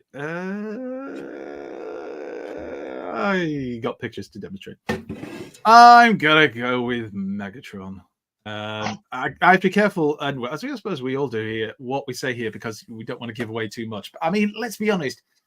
You kind of know the story of Megatron to a certain extent, so you know where he's gonna end up to a certain extent. But the journey he goes along, I think, is really interesting in this. And as much as you'd think the film would be more about Optimus Prime, and it is about Optimus Prime a lot, I think the journey of Megatron is a really interesting one. And watching and being able to see the changes that happen. And I saw, did we talk about this last week? I can't remember. I'm going to say it again anyway. Somebody, I think it was on the Triple Takeover, the lads were talking to, I think it was Lorenzo Di Bonaventura. I think I've said his name right, the producer of the film. Yeah. And they were talking about the fact that one of their patrons had made a comment, I think, in the Discord about the fact that Transformers 1 did better in one film of making a villain's journey to becoming the villain kind of relatable and believable than the Star Wars prequels managed in 3 whole films. And I thought that was a really good way of putting it, because even Claire said she kind of, it's not so much that it's sympathetic, but there is an element of understanding kind of how he got there. It's not necessarily agreeing with it, but like seeing the thinking behind it and everything. And I found that I just thought it was really well done. Yeah. And just it's clever the way they stuff. When you watch the film, you'll understand. It's clever the way they drop bits in and the changes that happen to him. And one such thing is the eye color, the gradual change in the eye color that you see. And again, it's kind of there's reasons behind it. I thought that was a masterpiece of filmmaking. That the way his eyes changed throughout stages of the film was brilliant. I agree with that. Yeah, it's just really well done, and it's just fantastic. He looks badass. It's Megatron. It is Megatron. I mean, if you do Megatron well, he's just a fantastic character, and I just really enjoyed that journey. Which you could have said about several other characters, but him and it's not. I don't think it's a big spoiler to say that, particularly him and Orion Pax, it's that journey for D16 to become Megatron, and it's coming, just like we did with Star Wars, with Anakin. What's coming eventually, but it's that journey to get there that's done so well. So my favorite character from the film, the one I enjoyed watching and the story the most, was Megatron. Bayverse of Madness. Who do you think's your favorite character? Can we talk about spoilers or not? I'm trying to limit your spoilers, but to be honest, if these people haven't seen it yet, what else can we do? I mean, it's not really spoilers, but I don't want to be saying something and then people going, I'm not seeing it yet. If someone's going to complain, I'll just give them all their details. Yeah, we'll give them all your social media. They can direct to you. Where you live. Bayverse of Madness is over. That's it. It's done. By a mile, my favorite character in the movie was Orion Pax by a country mile for me.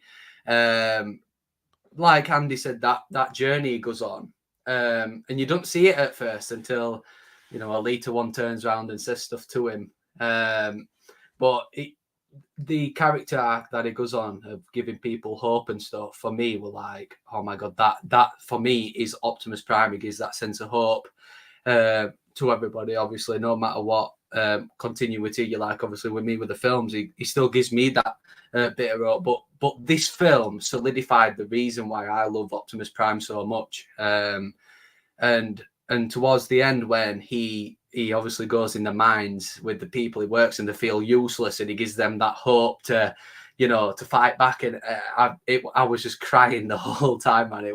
I think it was a beautiful moment, probably one of my best cinema moments I've witnessed, just to witness that for the first time. But by a country mile, I think Orion Pax was by far my favorite character in the movie. And then the ending for him, he got what he deserved, because it was yeah, it was beautifully done for me. Oh, that's quite touching. Well done, yeah. Right, come on. Well done. Come on, Dave. Well done. Pete's there like... Yeah, fucking, mate, I haven't cried for 25 years.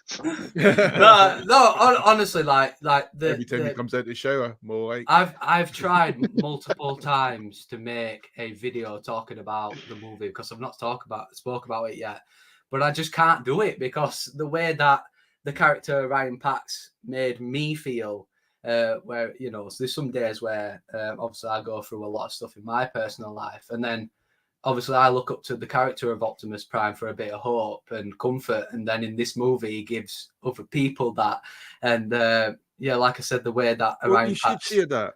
Because that is the literal definition of why English media studies fucking exist. Because people read books and they talk about how the characters influence them, how it gives them hope, it gives them imagination, sets it on fire, gives them something tangible. It lets them grasp on to what an author was going through and what the author is trying to communicate. And you should definitely do that with your film, because no one could have a go at you, and it's not cringe, it's not silly, because literally you go to university and that's what people will be studying, interpretations about some old cunt who wrote something a couple 100 years ago or even last week, and that's what it's all about. So you should do that and get it out there, and what you'll find is that people will resonate with that and empathize with that, Yeah, exactly. I totally agree. And in psychology, ironically enough, people will emphasize with something that they have not actually suffered themselves, where people who have gone through it themselves are the most unlikely to empathize, which is kind of a weird scenario. So definitely do get it out there. Andrew.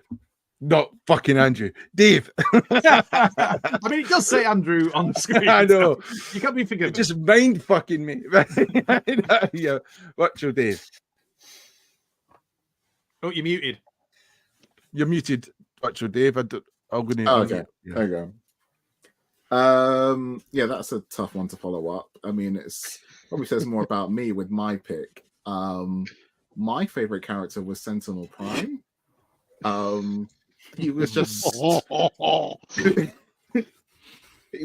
mean, I don't. Like I was saying, I don't know about spoilers. Like, he was such.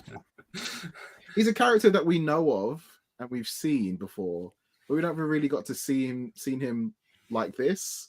Like, probably outside of like animated is like we really get to know how he's that character we kind of love to hate, but there's almost like a redeeming quality to him in animated. But in this,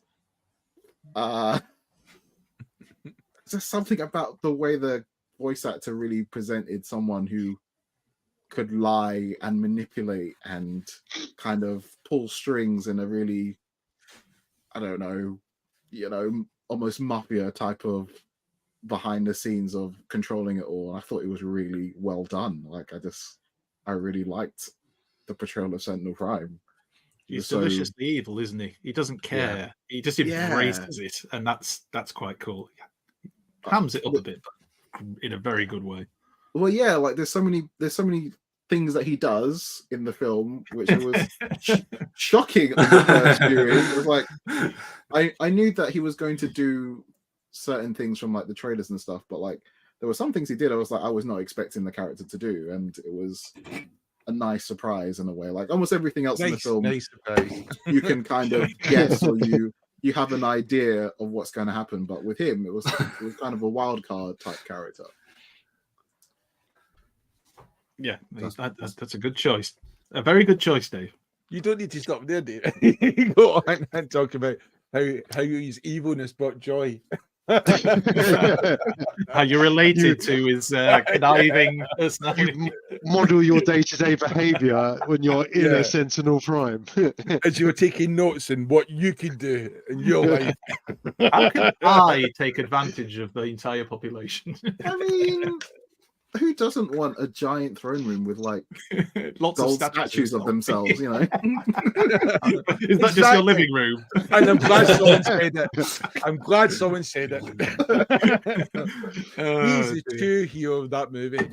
Maybe we'll be sharing photos of his throne room next week, and I don't mean his toilet. And that bloody Orion Pax ruined it.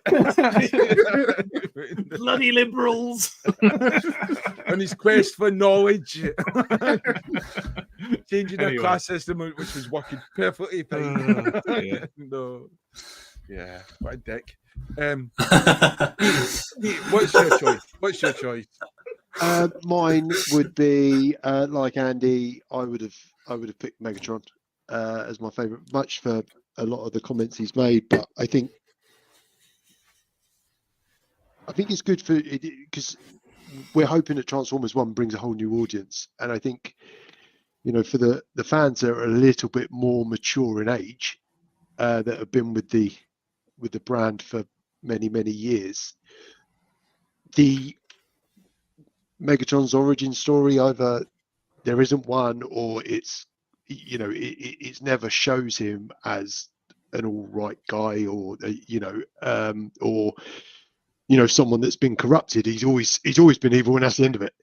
And I think it was so nice, and I'm going to try and pick my words carefully to avoid spoilers, but to have him and Orion on the same path, and then for them to really diverge, and then diverge massively. Yeah, that's a good. Yeah, I think it was really enjoyable to watch and refreshing at the same time, because I think it just shows that you don't the disappointment. And I'm trying to not spoil it for anybody, but Megatron's change in tact and change in opinion and the determination of the path he goes down is born from a good place. And it's really quite interesting to see how that snowballs into something it perhaps didn't start off as. I really am excited to see what they do in the sequel. I'd love to see in the tie-in media to see if they anchor him back to a point or whether he's lost forever, to the dark side. But I really enjoyed the character development of Megatron. The good side is he might see it, because I think that's the one message which is quite good. It was almost like a type of cinema which we've not seen in the last 15 or 10 years in, UK, America, focus cinema, because it's telling that classic story of class system again. And it's also telling the old story, the old as the hills of, sometimes the most evil people are people with the best of intentions. People who believe themselves to be good, and that allows them to do the most horrendous evil acts. And I think you can see that all over the place right now. And I think Megatron does that quite well. And that's a message a lot of people should be taking. The road to hell is paved with good intentions. And that literally is what he's doing, because he, all the way through, he still thinks he's the good one. And even at the end, he still thinks he's the good one. And that's the message you should see. That Orion Pax pushes him a lot along the way. I mean, the reason he ends up kind of on this journey is because Orion's the one kind of saying, come on, we're going to go do this. And that comes from such a good place, but along the way, as useful idiot. I think we all become useful idiots at times and push people we probably shouldn't have pushed in a certain direction, which comes and bites you. But yeah, that's a good point, Andy. It was different. But I guess that's the thing, isn't it? We all have, like they say, watch when you fight monsters, you don't become a monster yourself. And I think Orion Pax always had something special which centered him. He had his line, which he wasn't going to do. And that annoyed. I don't want to spoil it, it's going into spoiling territory. But you could almost see these conversations play out. So, I mean, social media exaggerates it, but yes, you can almost see that kind of playing out. My character, who I picked, is definitely something it was weird. I liked him because I liked the idea, but it was like this sort of in joke. The fact was he was the opposite to the Bayverse Bumblebee. So, and everyone could see that with the trailers, where Bayverse Bumblebee virtually says bugger all or sounds a bit like Retgar. This guy it wouldn't shut up. And there's some good jokes in that. And I think it was brilliant. And I think the actor they got, who I've forgotten his name, it's on the screen, Keegan-Michael Key. Yeah, I keep thinking of Peel. No, but I keep thinking of what's it, the comedy duo. What's it? Yeah, because he was part of the comedy duo. He's very, very funny though. Very funny actor. He wouldn't stop talking. I know, and he was just like, I think, you know, all the actors nailed it. And it goes to show that these actors, they fucking cared about this work. This wasn't a simple fucking paycheck to them. They freaking cared, and they went in there and they'd done a fantastic job. And he sold that Bumblebee because I could almost relate to the Bumblebee because he was like almost like a funny, sort of funny character, but it didn't go into cringe. And he almost had your elements of Hot Rod, where he's the young, youthful one, you know, who's doing action, cool stuff, and he's just enjoying it for the ride. And it's almost like you're there in this crazy sort of roller coaster ride with him. And I just think it's a good character, which all the other characters who are all pretty much deadpan could play off. You know, they're all like the straight characters, you know, and he could play off his sort of mannerisms and stuff like that. And it just worked. And I think they managed they had a good strong quartet with strong supporting peripheral evil characters around and some good characters. And it just, wow, that is good. And it's good you can almost like everyone here was picking different characters. And that's exceptional without having to come together and going, which one are you picking? Oh, you better not, because that's the only decent character there is. It's like because there's so much choice there. I think that's because of how well every character was written in that movie, because every single character went on, as you said, Jamie, in some sort of journey which resonated with different people, you know. So again, I think that's incredible from the writers to write characters.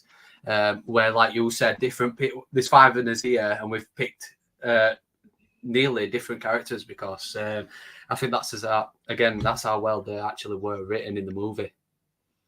I mean, 3 of the people here in Bayverse have picked evil characters. I'm just saying. Damn right we have. Can I give a special shout out to Starscream as well? Because I've got Steve Buscemi as Starscream. Of course you would. Why don't you just say all the evil characters? And just to be clear, with Bumblebee being picked, Jamie, Bumblebee, who was it's so annoying that he even managed to make Shockwave angry. I mean, that's an incredible feat for someone who doesn't feel emotions. That's how annoying. And I don't want to say the joke it was in there. No, but I'm not saying it. I know. It's brilliantly done. Brilliantly done. You know. Anyway. Badass. Hats up. Oh, you did that. That was quite good. That was quite good. That was very good.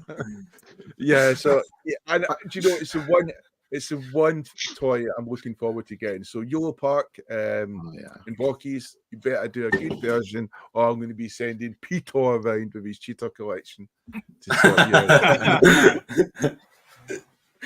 But yeah, so there's our top 5 Transformer 1 characters. And now, well, he's not ready yet. But oh no, we can't do that. We can't. What's wrong with you? He's still got it there. He should take it off. No, he doesn't click on it, does it? He plays some random thing for like 5 seconds. We could probably delete that bit. We'll delete it. You know it's hot, so It's you fine. watch it. It's fine. It didn't play long enough for it to have a problem, I'm sure. We'll find out. No, We'll find out. we're all right. We'll know. YouTube are not benevolent. They're not like me. But yeah. Sweet baby. And now Jesus. it's time for the some socials. Social corner. If you could share CV play. There we go. I felt seen with this week. The weather has changed. The dampness gets in the joints. You're getting up on a morning for me to do the 5-step commute to my office. By the time I get here, you know, I've been able to straighten up. But Nick, you've nailed it, mate. Everyone that remembers G1 Prime has the same issues that you've shown there. That's a great pick.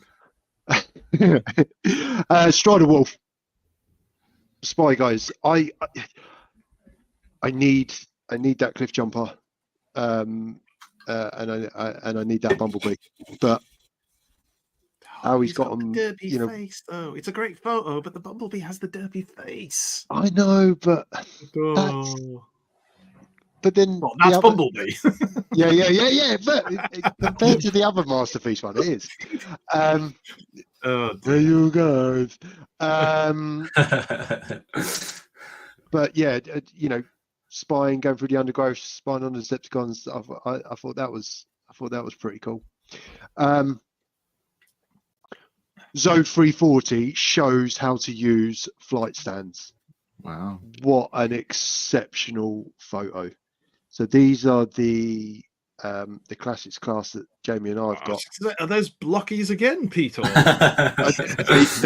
they are. It's always a Blokees centric.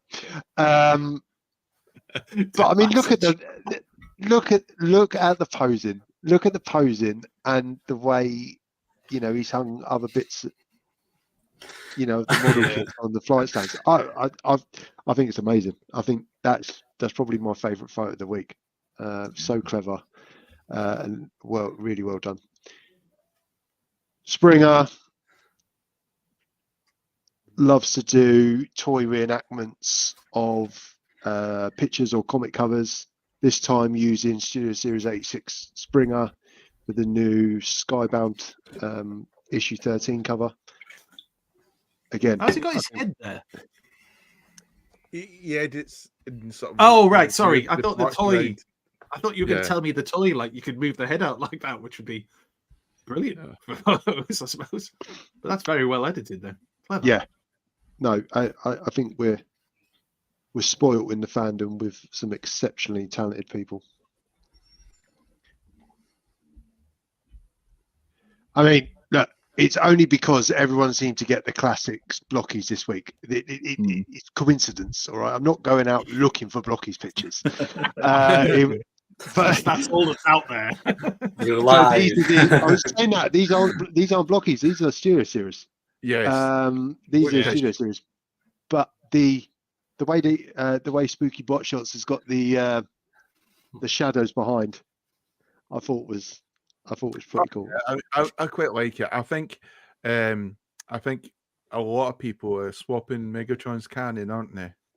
I was just going to say it's the only thing that I would do with the Studio Series Megatron is the canon's too small. I think it's even too small for what you see in the film. I would definitely, if there is the opportunity to swap it out, I would probably do that. Where Blokees actually did the canon from the film, where these guys have done the canon from their imagination. But yeah, Imagination Land. Yes. And in coincidental homage to our discussion that is coming up, where Sentinel Prime obliterates for Ironhide. Oh wait, I don't know. Yeah. Poor Ironhide. He didn't get shot in the back though, did he? I don't know. He did, yeah. He did, yeah. Dark of the Moon, yeah. Blocked it out of my mind. But that toy guy always does exceptional photos, but this one everything I've seen so far, they're all exceptional, and it's like you picked out that last picture we're talking about the shadows, and it's like something like that which I always think is exceptional when they use shadows, because it brings the depth, to a photo, and it makes the photo more alive. That toy guy also does some very good reviews. If you're not subscribed to him on YouTube, his reviews are very good, very entertaining, very honest. He's definitely worth subscribing to, although he's too young. Bloody youngsters. It's a good fun picture, isn't Brandon. it? Like the first one we saw tonight with the Trauma. Optimus Prime. Trauma. Is that trauma for you? Oh Christ, is this your 86 movie? Shuttle attack. Ironhide deserved it. Hashtag Ironhide. Get it trending. Anyway. And on that bombshell, that's Social Corners for this week. It wasn't Bombshell, it was Sentinel Prime. So now that Social Corners are gone around, and hopefully I won't need to edit it so we can still get monetized. It's now time for discussion where we talk about our favourite, or maybe not so favourite, Bayverse movies. What is good about Bayverse? What do we like about Bayverse? What do we not like about Bayverse? What do we think of the line continuity in Bayverse? Are we happy that Transformers 1 is its own continuity, although it still has hints of Bayverse in there? Because there certainly is a lot of people who worked in Bayverse migrated over to Transformers 1.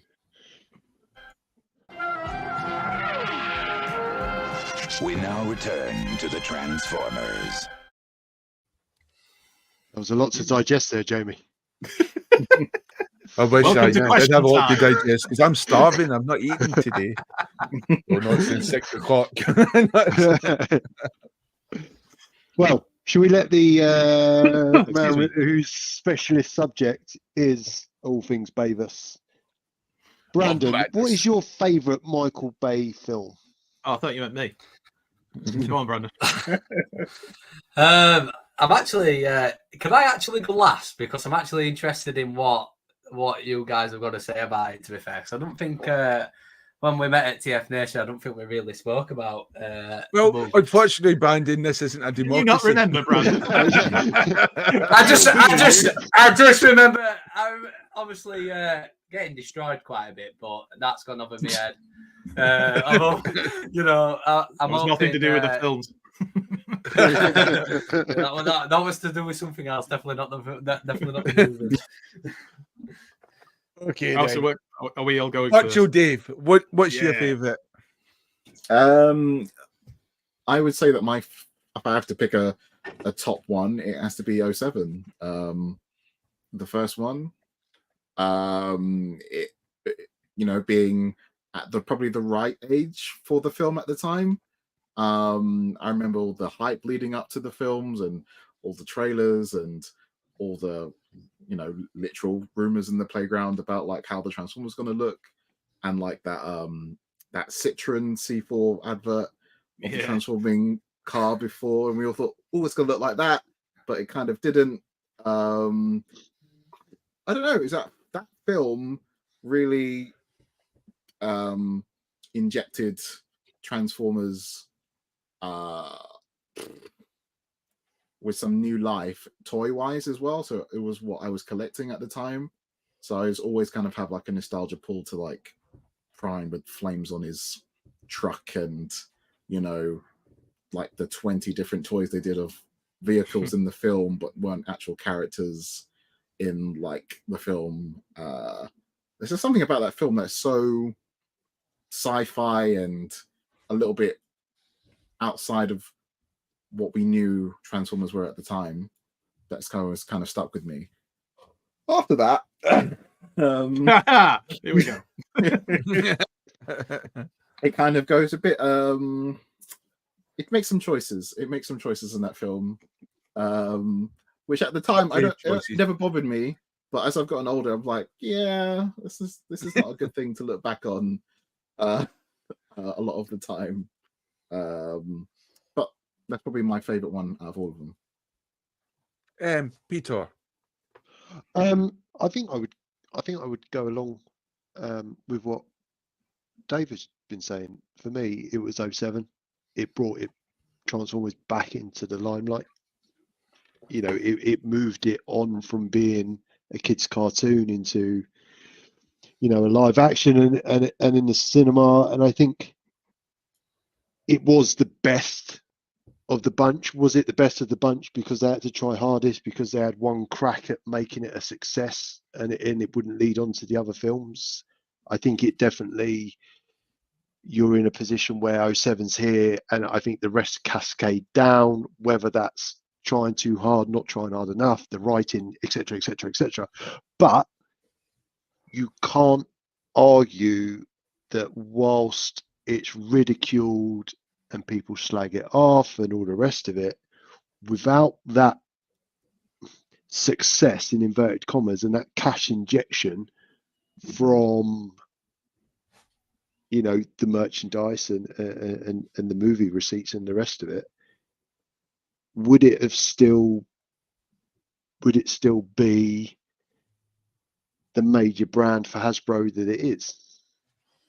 So I'm now old and wise enough to look at it, from a commercial sense and go, yeah, it's been really good for the brand. But when you watch it, if I could watch paint dry or watch a Bayverse film, I'll watch paint dry.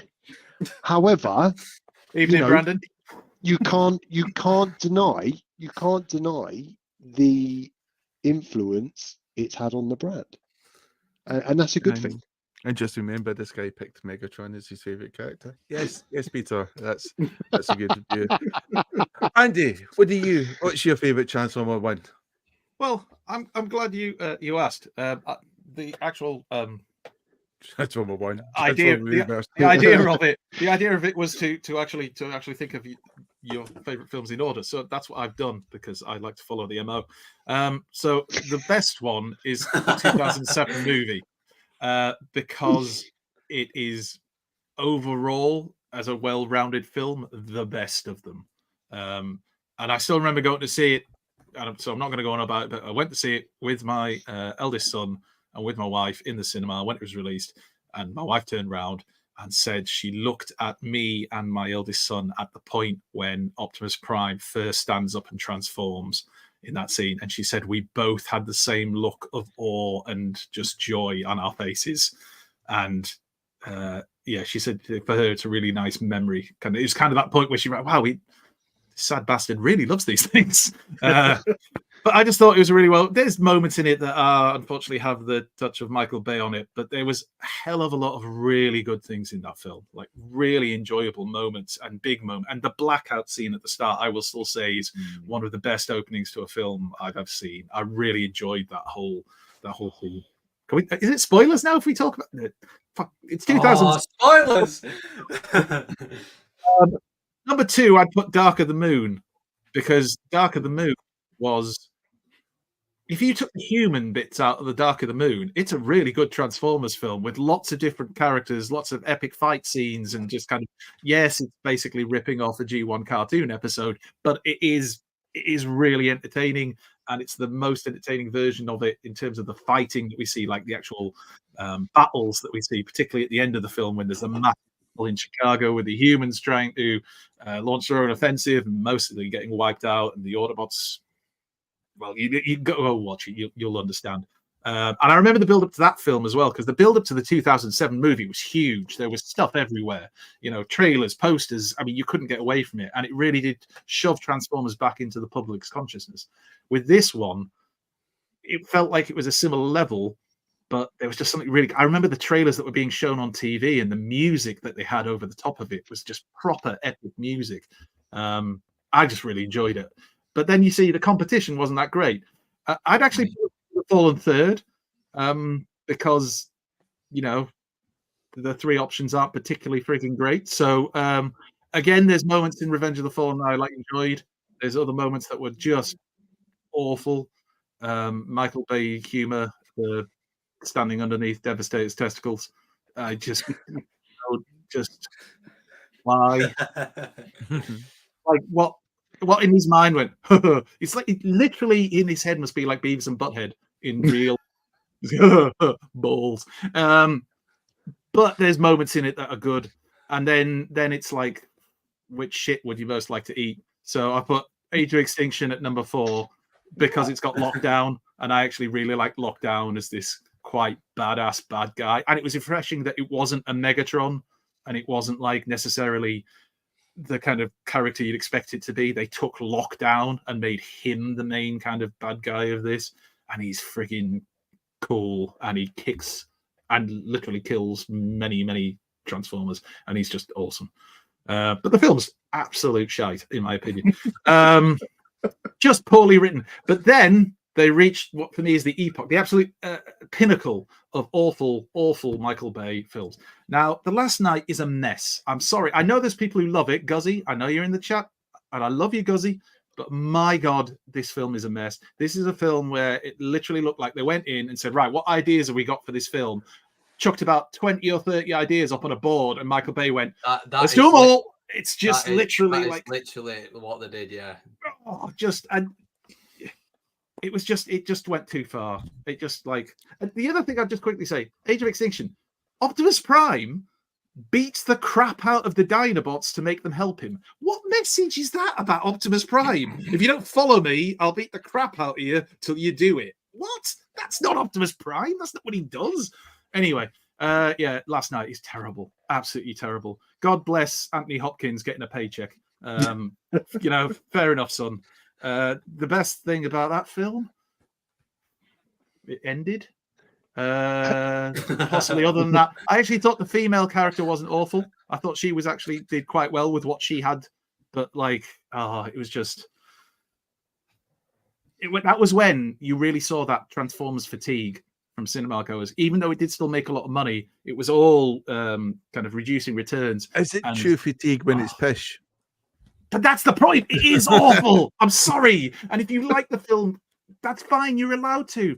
But it's not good. You can't hold this film up. Oh, this is wonderful cinematic movie, mate. No, it isn't. It's not. I don't believe in this fatigue term. I think it's just made up to make people think they're intelligent. I think you can't have fatigue when a product's good. But it wasn't good. It was shit.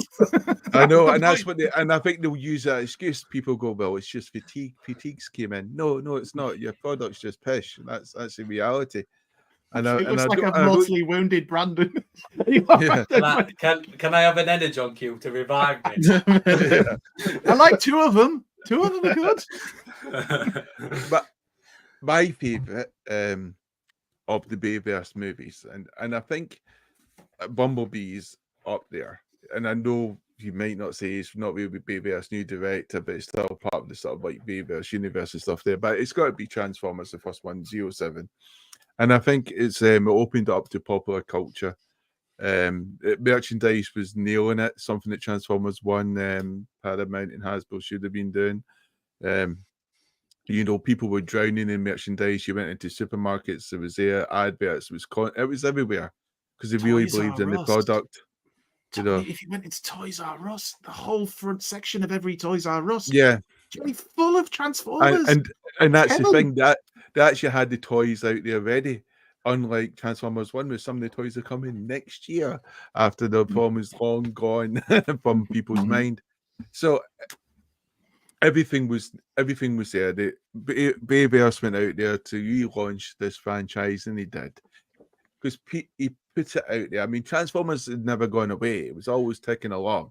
But he put it back into popular culture again. It was like 1984 again, when everyone's running around trying to buy these toys for their kids. And that's what that Transformers the movie did. And it opened up where people who are not fans of Transformers suddenly had their own theories and what Transformers were and loved to discuss it. And I think a lot of the Transformers community was perhaps very unfair or didn't realize how lucky they were that Bayverse had taken this on to launch this. And the first movie was good. And they were the special effects that they did. When you think about how these things transformed, it may have been a bit too fast. There's lots of stuff going on. But my God, when you look at the special effects now, you think Bayverse, these guys were masters. And the way he tried to give all the characters individual personalities might have not been the personalities we wanted, but for new people who didn't grow up with the franchise, it was amazing. You had these mechanized things which didn't, it looked like they were real, they looked like they were there. There's no point in these things that I think that's an act in front of a green screen, where literally you can see that with some of the new Marvel stuff. With some of the Marvel stuff, you think they're not there, or this looks fake. They put in a lot of effort, and the scenes were complicated as well. So hats off to Bayverse, and hats off to how they worked around all that stuff to give us good products. And I think the other movies started to become more action orientated, less substance, less story, because I think at that time they were just churning them out. And I think that's all a lot of franchises come into that, and then you can say fatigue came in, but it's not fatigue, it's just because the product was pish. And I think with Transformers 1, it goes to show when you've got a well-written story, people will go and see it. And it's nice to see Transformers 1 doing the rounds on top of the UK box office right now. I know it's going against the Joker, but Joker too. But so that's exceptional. My other favourite, I would say, Age of Extinction. I like that. I've got to also agree with, I think sometimes Optimus Prime's character seemed to change quite vastly from being sympathetic, being noble, to a sociopath. He's just battering someone, which is not very Optimus Prime like. It was Revenge of the Fallen when he executed. Was it? Who was the one he executed? Brandon, start of Revenge of the Fallen, like a Decepticon. You captured. Not today. Bam! Just literally popped the cock in. Demolisher. Oh yeah. Thank you. And then And then in one of the other films, was it, I don't know, Age of Extinction, whatever, it just blows a human away. Just, fucking kill you. I know there was reasons, but... kills Kelsey Grammer on the spot. Kills Fraser. Yeah, Fraser! You can't kill Fraser Crane! You see that clip a lot in like Facebook or Instagram or Twitter. You see that when Prime just blows away. Yeah, because you're just thinking, that's just not what his character does. And I can see then that, I think that's the trouble. I think that's when you start to appreciate the other movies that came before and came after the Bayverse, where clearly the people did love it. Like, Rise of the Beast to me is an exceptionally good movie. And I think the director really cared about the characters and tried to instill what little control he might have had, because you could see he was probably fighting to do a lot of stuff and probably had other people by committee telling him this is what he should do. Yeah, it was a good movie. But yeah, Bayverse, it's definitely going to be Transformers 1 is the best one. And sadly, the other movies didn't live up to what's an exceptional opener. But, once they got that hook in, I think they rode the public for a good decade and a half, didn't they? They rode the public. Yeah. Give us your money. I'll say this, Brandon, I know you are. You're Bayverse of Madness. You're a huge fan. I will say this: every time that I see the films on TV, or I see a bit of them, because I'm not going to sit and watch the whole of that. But every time I say a bit of it, I'll remind myself, oh yeah, I remember that toy. That toy was actually pretty cool. Have I still got that toy? I get that one again. It's strange how, even though I personally don't have a lot of love for the movies, a lot of the toys that came out of them, I still kind of have that draw to maybe get them again. Or like I've got somewhere, it's not in this room, I've got my original 07 movie Ratchet and Blackout, which were the first ones I got from the 07 movie. I just can't part with them. I cannot, even though they're not great, I just can't get rid of them. I think they gave us an epic Bumblebee. I mean, I did not like this Bumblebee. Is that the Blokees version? Movie. Yeah. It's been 5 minutes. You always need a Blokees to hide. But sponsored by. To like this character, so much that I think I've got 4 versions of this Bumblebee from Bayverse. Wow. Because he just sort of started to win me over. And I think it's an exceptionally well-designed, figure and toy. And if we haven't completely crushed his spirit, should we hear from Brandon as to which films he enjoyed the most and why? I'm low on Energon right now, if anybody can a refill. I want to read the comment in the chat, because I think it's quite a clever joke, to be fair. So when I said earlier about the Energon cube, someone put, no Energon cubes, but you can have the Matrix in a sock.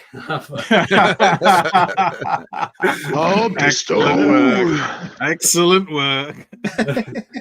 All right, so this is going to be this is an exclusive, because I've never spoke about my rankings on the movies. So, right, here we go.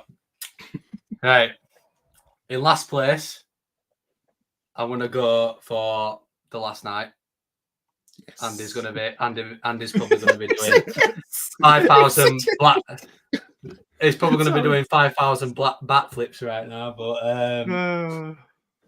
yeah, I think everything apart from the movie was good. Like, the marketing probably was the best for a Transformers movie for me, in my opinion.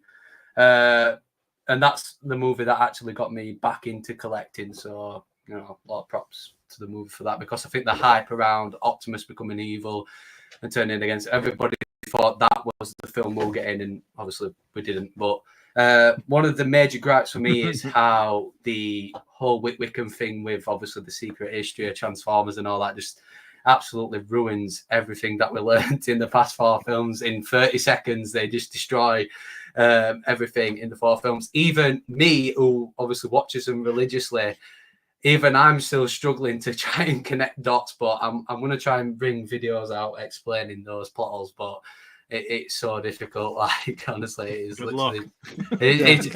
I've kind of got grasp on some stuff, like, but like the whole Wickham thing is for me like that 30 seconds when Anthony Hopkins gives the speech, and it kills me every time. But yeah, they just destroy everything you learned in the 4 films in that one scene. It's mad. But yeah, I think the marketing, the trailers were great, and again that brought me back into collecting. So and it produced one of my favourite moments that I've seen in the cinema when Optimus fights Bumblebee on the ship. So I remember going to see. Get out of here, Andy. Sorry, I thought you were going to say when Cogman beats a fish to death in a submarine, but apparently is a transformer. At this point, Brandon, I feel you're trying to put lipstick on a pig. No. I genuinely think that's a decent scene, but I'm not going to speak too much about that film. We'll move on. In fourth place, I'm going to go for Revenge of the Fallen. You know, they made the movie during the writer's strike, and I think it showed. I think there's some good scenes in it. There's some fun scenes, and what was the excuse for the last night then?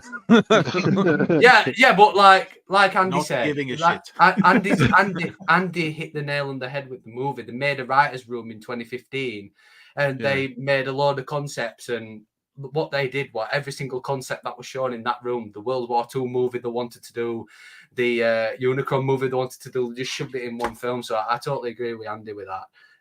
So that's probably why it's last. But yeah, Revenge of the Fallen's fourth. I think there's some decent scenes, but most of the scenes are just like, you know, just a bit stupid. With like Alice trying to, like with Alice and all that. I'm not a big fan. I'm personally not a big fan of that. But yeah, I'm gonna move on now. I tell you what, give Revenge of the Fallen credit though. It gave us a pretender in a live action movie. Actual pretender. Oh yeah. But that's what I'm saying. I just want a big fan of that. Just a big fan. I think if you take her out, it might be quite decent. But was it the tongue? Was it the tongue? It was the tongue, wasn't it? Yeah. Killed by being crushed against a lamppost. Number 3. Third place. I'm going to go for Age of Extinction. Andy's going to kill me for saying this, but for a long time, especially when I was young, because I was young when I first watched the film, but it was my favourite film for quite a bit. Don't kill me, Andy. Andy, don't shake your head. Brandon, listen to what. I listen. forgive you. You were young. You were foolish. Yeah. Mistakes in our youth. But this is he had his only fans. Let me finish, and you'll explain why.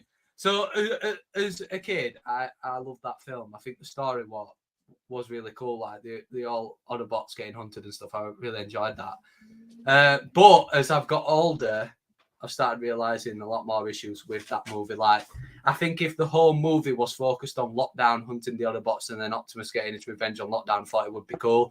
But the whole shoving Galvatron in and then going after the seed in Hong Kong at the end, I think it just absolutely ruined it for me. So, yeah, that's that. I see. Cracking product placement, though, to be fair. Stanley Tucci drinking that Chinese milk on the rooftop for no apparent reason. I'm thirsty. Yeah.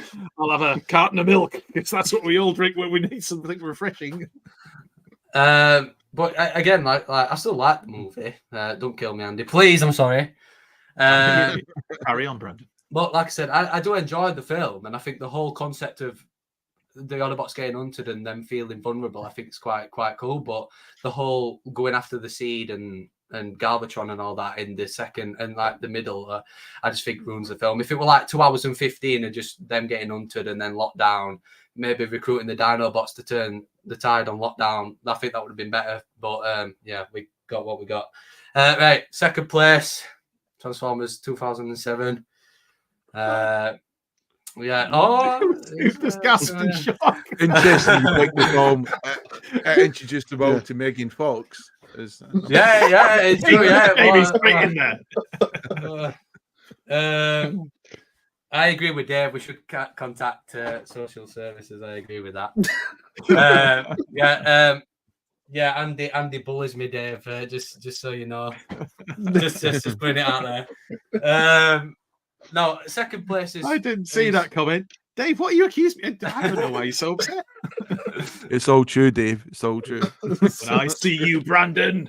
I see you next time. I'll kill you. But Transformers 2007. I can either put this one first or second. That it depends, what kind of mood I'm in on day. But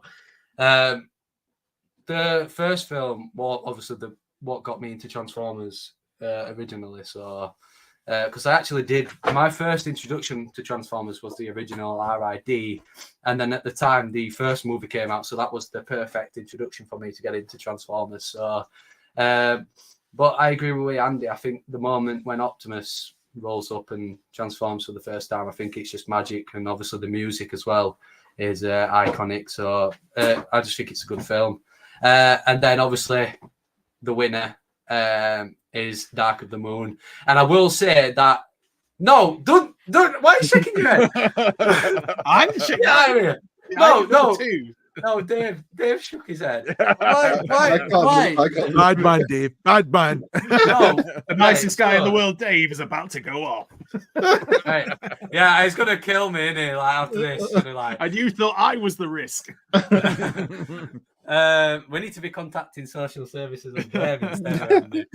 But Dark of the Moon, I've always said, and this is probably going to win you guys a bit over because I know you probably want to kill me in a minute, but I always said that Dark of the Moon, nothing would beat that for me in terms of like at that moment in my life, which I'll explain in a minute.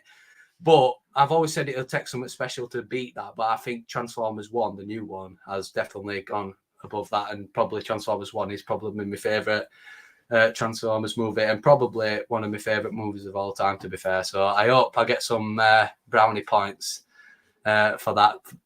Anybody? Yeah, for me. Yeah, thank you. Yeah. Good boy. But for Dark of the Moon, it was a time where obviously I were in school, and the hype. I think Andy mentioned this earlier. Like the hype were mad. To be fair, I remember as a kid, it was probably the best moment for me. It was like, because obviously Josh, you probably seen the videos. I would just go around to his house. We'd obviously get excited for the movie, play like 8 hours a day with his Transformers, and then obviously I'd go back, repeat that, and like that build up to the film for me what very special. So that is mainly one of the reasons why Dark of the Moon is up number one. But for me, the reason Dark of the Moon is the best for me is because it felt like the end of the Bayverse. Like it felt like that was supposed to be it, like the movie, the music, the final battle, obviously when that last piece of music plays and everybody's trying to obviously protect Chicago. I genuinely think that were brilliant. So it definitely felt like the way it all ended and the way the final battle was filmed and the music, it definitely felt like that was supposed to be the last one, and obviously it was the last one for a long time until they made the 4th and 5th. So probably don't kill me, Andy, please. I'm sorry. Just for the record, just for the record, you haven't converted me. And just for the record, I've made no threads to Brandon's person. I don't know where this is coming. Also, I'll say the first three films, the first three films with Linkin Park. Linkin Park was the best thing about the films as well. The music, I'm a Linkin Park fan, but the soundtrack music they produced was fantastic, and they were fans, which that made it cool as well that they really wanted to be involved in it all. Does Dave like Linkin Park? I do. Damn straight, son. Yeah. Right, Dave. Time for Linkin Park. It was. Dave, you've got some explaining to do. Why was you shaking your head at? Yeah, come on! You've got to back your points up. Dark of the Moon was the film that really split me on the movies in terms of Prime, because I think everything Prime had done before the end of that film, I could kind of justify it in a way of like the situations were so high, these humans were actually hunting down or trying to kill his family per se, but it was the ending of Dark of the Moon where he kind of is fighting Sentinel and he's losing, and Megatron helps him, and then I think Megatron says, "What would you be without me?" or something, and then Prime's like, let's find out, and tries to kill him after Megatron helps he doesn't him. just try. Let's be clear. Yeah, he succeeds. Yeah, but that was because That was because the original ending got leaked, so they just changed it to that. But it wasn't. But it was originally supposed to end with in the novels and stuff. He made a truce with Megatron, where Megatron actually went back to Cybertron and Optimus stayed on Earth. But that got leaked because in the comics that's what happened. But somebody leaked it and then they changed it to fucking Optimus decapitating Megatron. Why would you change that? And then of course he does execute Sentinel Prime as well in another brutal head tap. Even I mean, Sentinel killed Ironhide. Sentinel had to go. That's fine, you know. But it was, I'm okay with it, Dave. I'm going to be honest. I'm okay with it. It was just that was the turning point for Prime for me. That was like when Prime became like Murder Prime, as people like to call him. Like it was. I was like, oh, there's no salvaging this Prime for me now. Fuck you, Dave. What do you mean Brandon's youthful passion? I'm fucking young. Oh, You've never sounded more old than you just did. Yeah, steady. I'm in my prime, Dave. Oh, and the other thing as well from that film, there's like a bit in it where Prime has his jets and he gets trapped in like he gets tangled in some cables way longer than he needed to have been. He has to be rescued by the wreckers. He's just hanging there. I'm helpless, even though I have lasers. Join us next week on Transformers the Show when we revive Brandon from his grave. Oh, you love what you love, Brandon. Exactly, mate. Your passion is refreshing, actually, because it kind of counteracts our miserable old git energy. Well, I've always liked Megan Fox, thanks to the Transformers. Yeah, that's a different thing, Jamie. That's a different thing. I almost put a picture of Megan Fox into those pictures just to see your face when she pops up on the screen. But the wife would have killed me. Anyway, I think, well, all I can say is that beauty can see itself, and beauty likes beauty. That's all I can say. You know, it's like when you tell yourself when you stood in the mirror. Brilliant. Anyway, go watch all the Bayverse movies if you've got 10 hours and nothing else to live. I honestly think if you were to watch the two Bayverse movies, the first two, it'd be good cinema. I think, Ben, you should stop. 1 to 3, maybe 2, but skip the human bits because they're just ridiculously annoying. You know, apart from Megan Fox, we might want to pause. I don't know why you would pause. I have to say, I saw a comment from Guzzy saying about how Sam seemed the most mature in the films in Dark of the Moon. Are you kidding me, Guzzy? He's the most whiny, bitchy little I haven't got a job. He just like Anyway, sorry. I've got to get that off my chest. Sorry, Guzzy. But thinking about there was something we all touched on. There was the fact it was the merchandise, the advertising, all these movies are well advertised, and I think Transformers 1 has been well advertised, especially within the fandom. And I hear some comments, people saying they didn't like the first trailer, and they didn't like the original poster, which gave them the wrong perception of what the movie was about. And I would argue that that wasn't the case. I would argue that the trailer was really good, it was a spoiler-free trailer, and the poster was good as well. And that maybe people were reading too much into it and were maybe being negative about the movie before they actually gave it a chance. And maybe by blaming the poster campaign and the limited marketing for their own negative perceptions, because I think Transformers 1 pretty much nailed the first trailer, and I think the poster, all the posters, especially Nope, he's gone. He's gone. No, and he's gone. All right. Probably time to say goodnight, isn't it? Well, and he's back. Yeah. Fuck it. Thanks for joining us. And on that bombshell, everybody. Thanks. I shouldn't have sworn there. Actually, I'm trying to change. Damn it.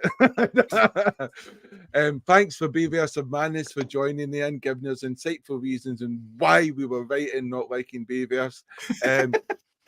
Thank you, Virtual Dave, who eventually sorted out his internet and was able to give wonderful comments and show us some more Blocky action, because one thing we lacked in this show was Blockies, because we just didn't have enough Blockies. Yeah, we should talk about them more. Yeah, I know. Dave came to our rescue, you know. And as usual, thanks to Andy and Pete. Yeah, Pete was here.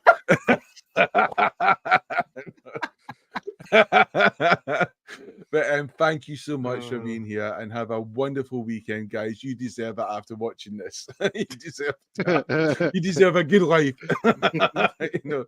Make good choices. Have a good weekend. Bye. It's time for Transformers, the show!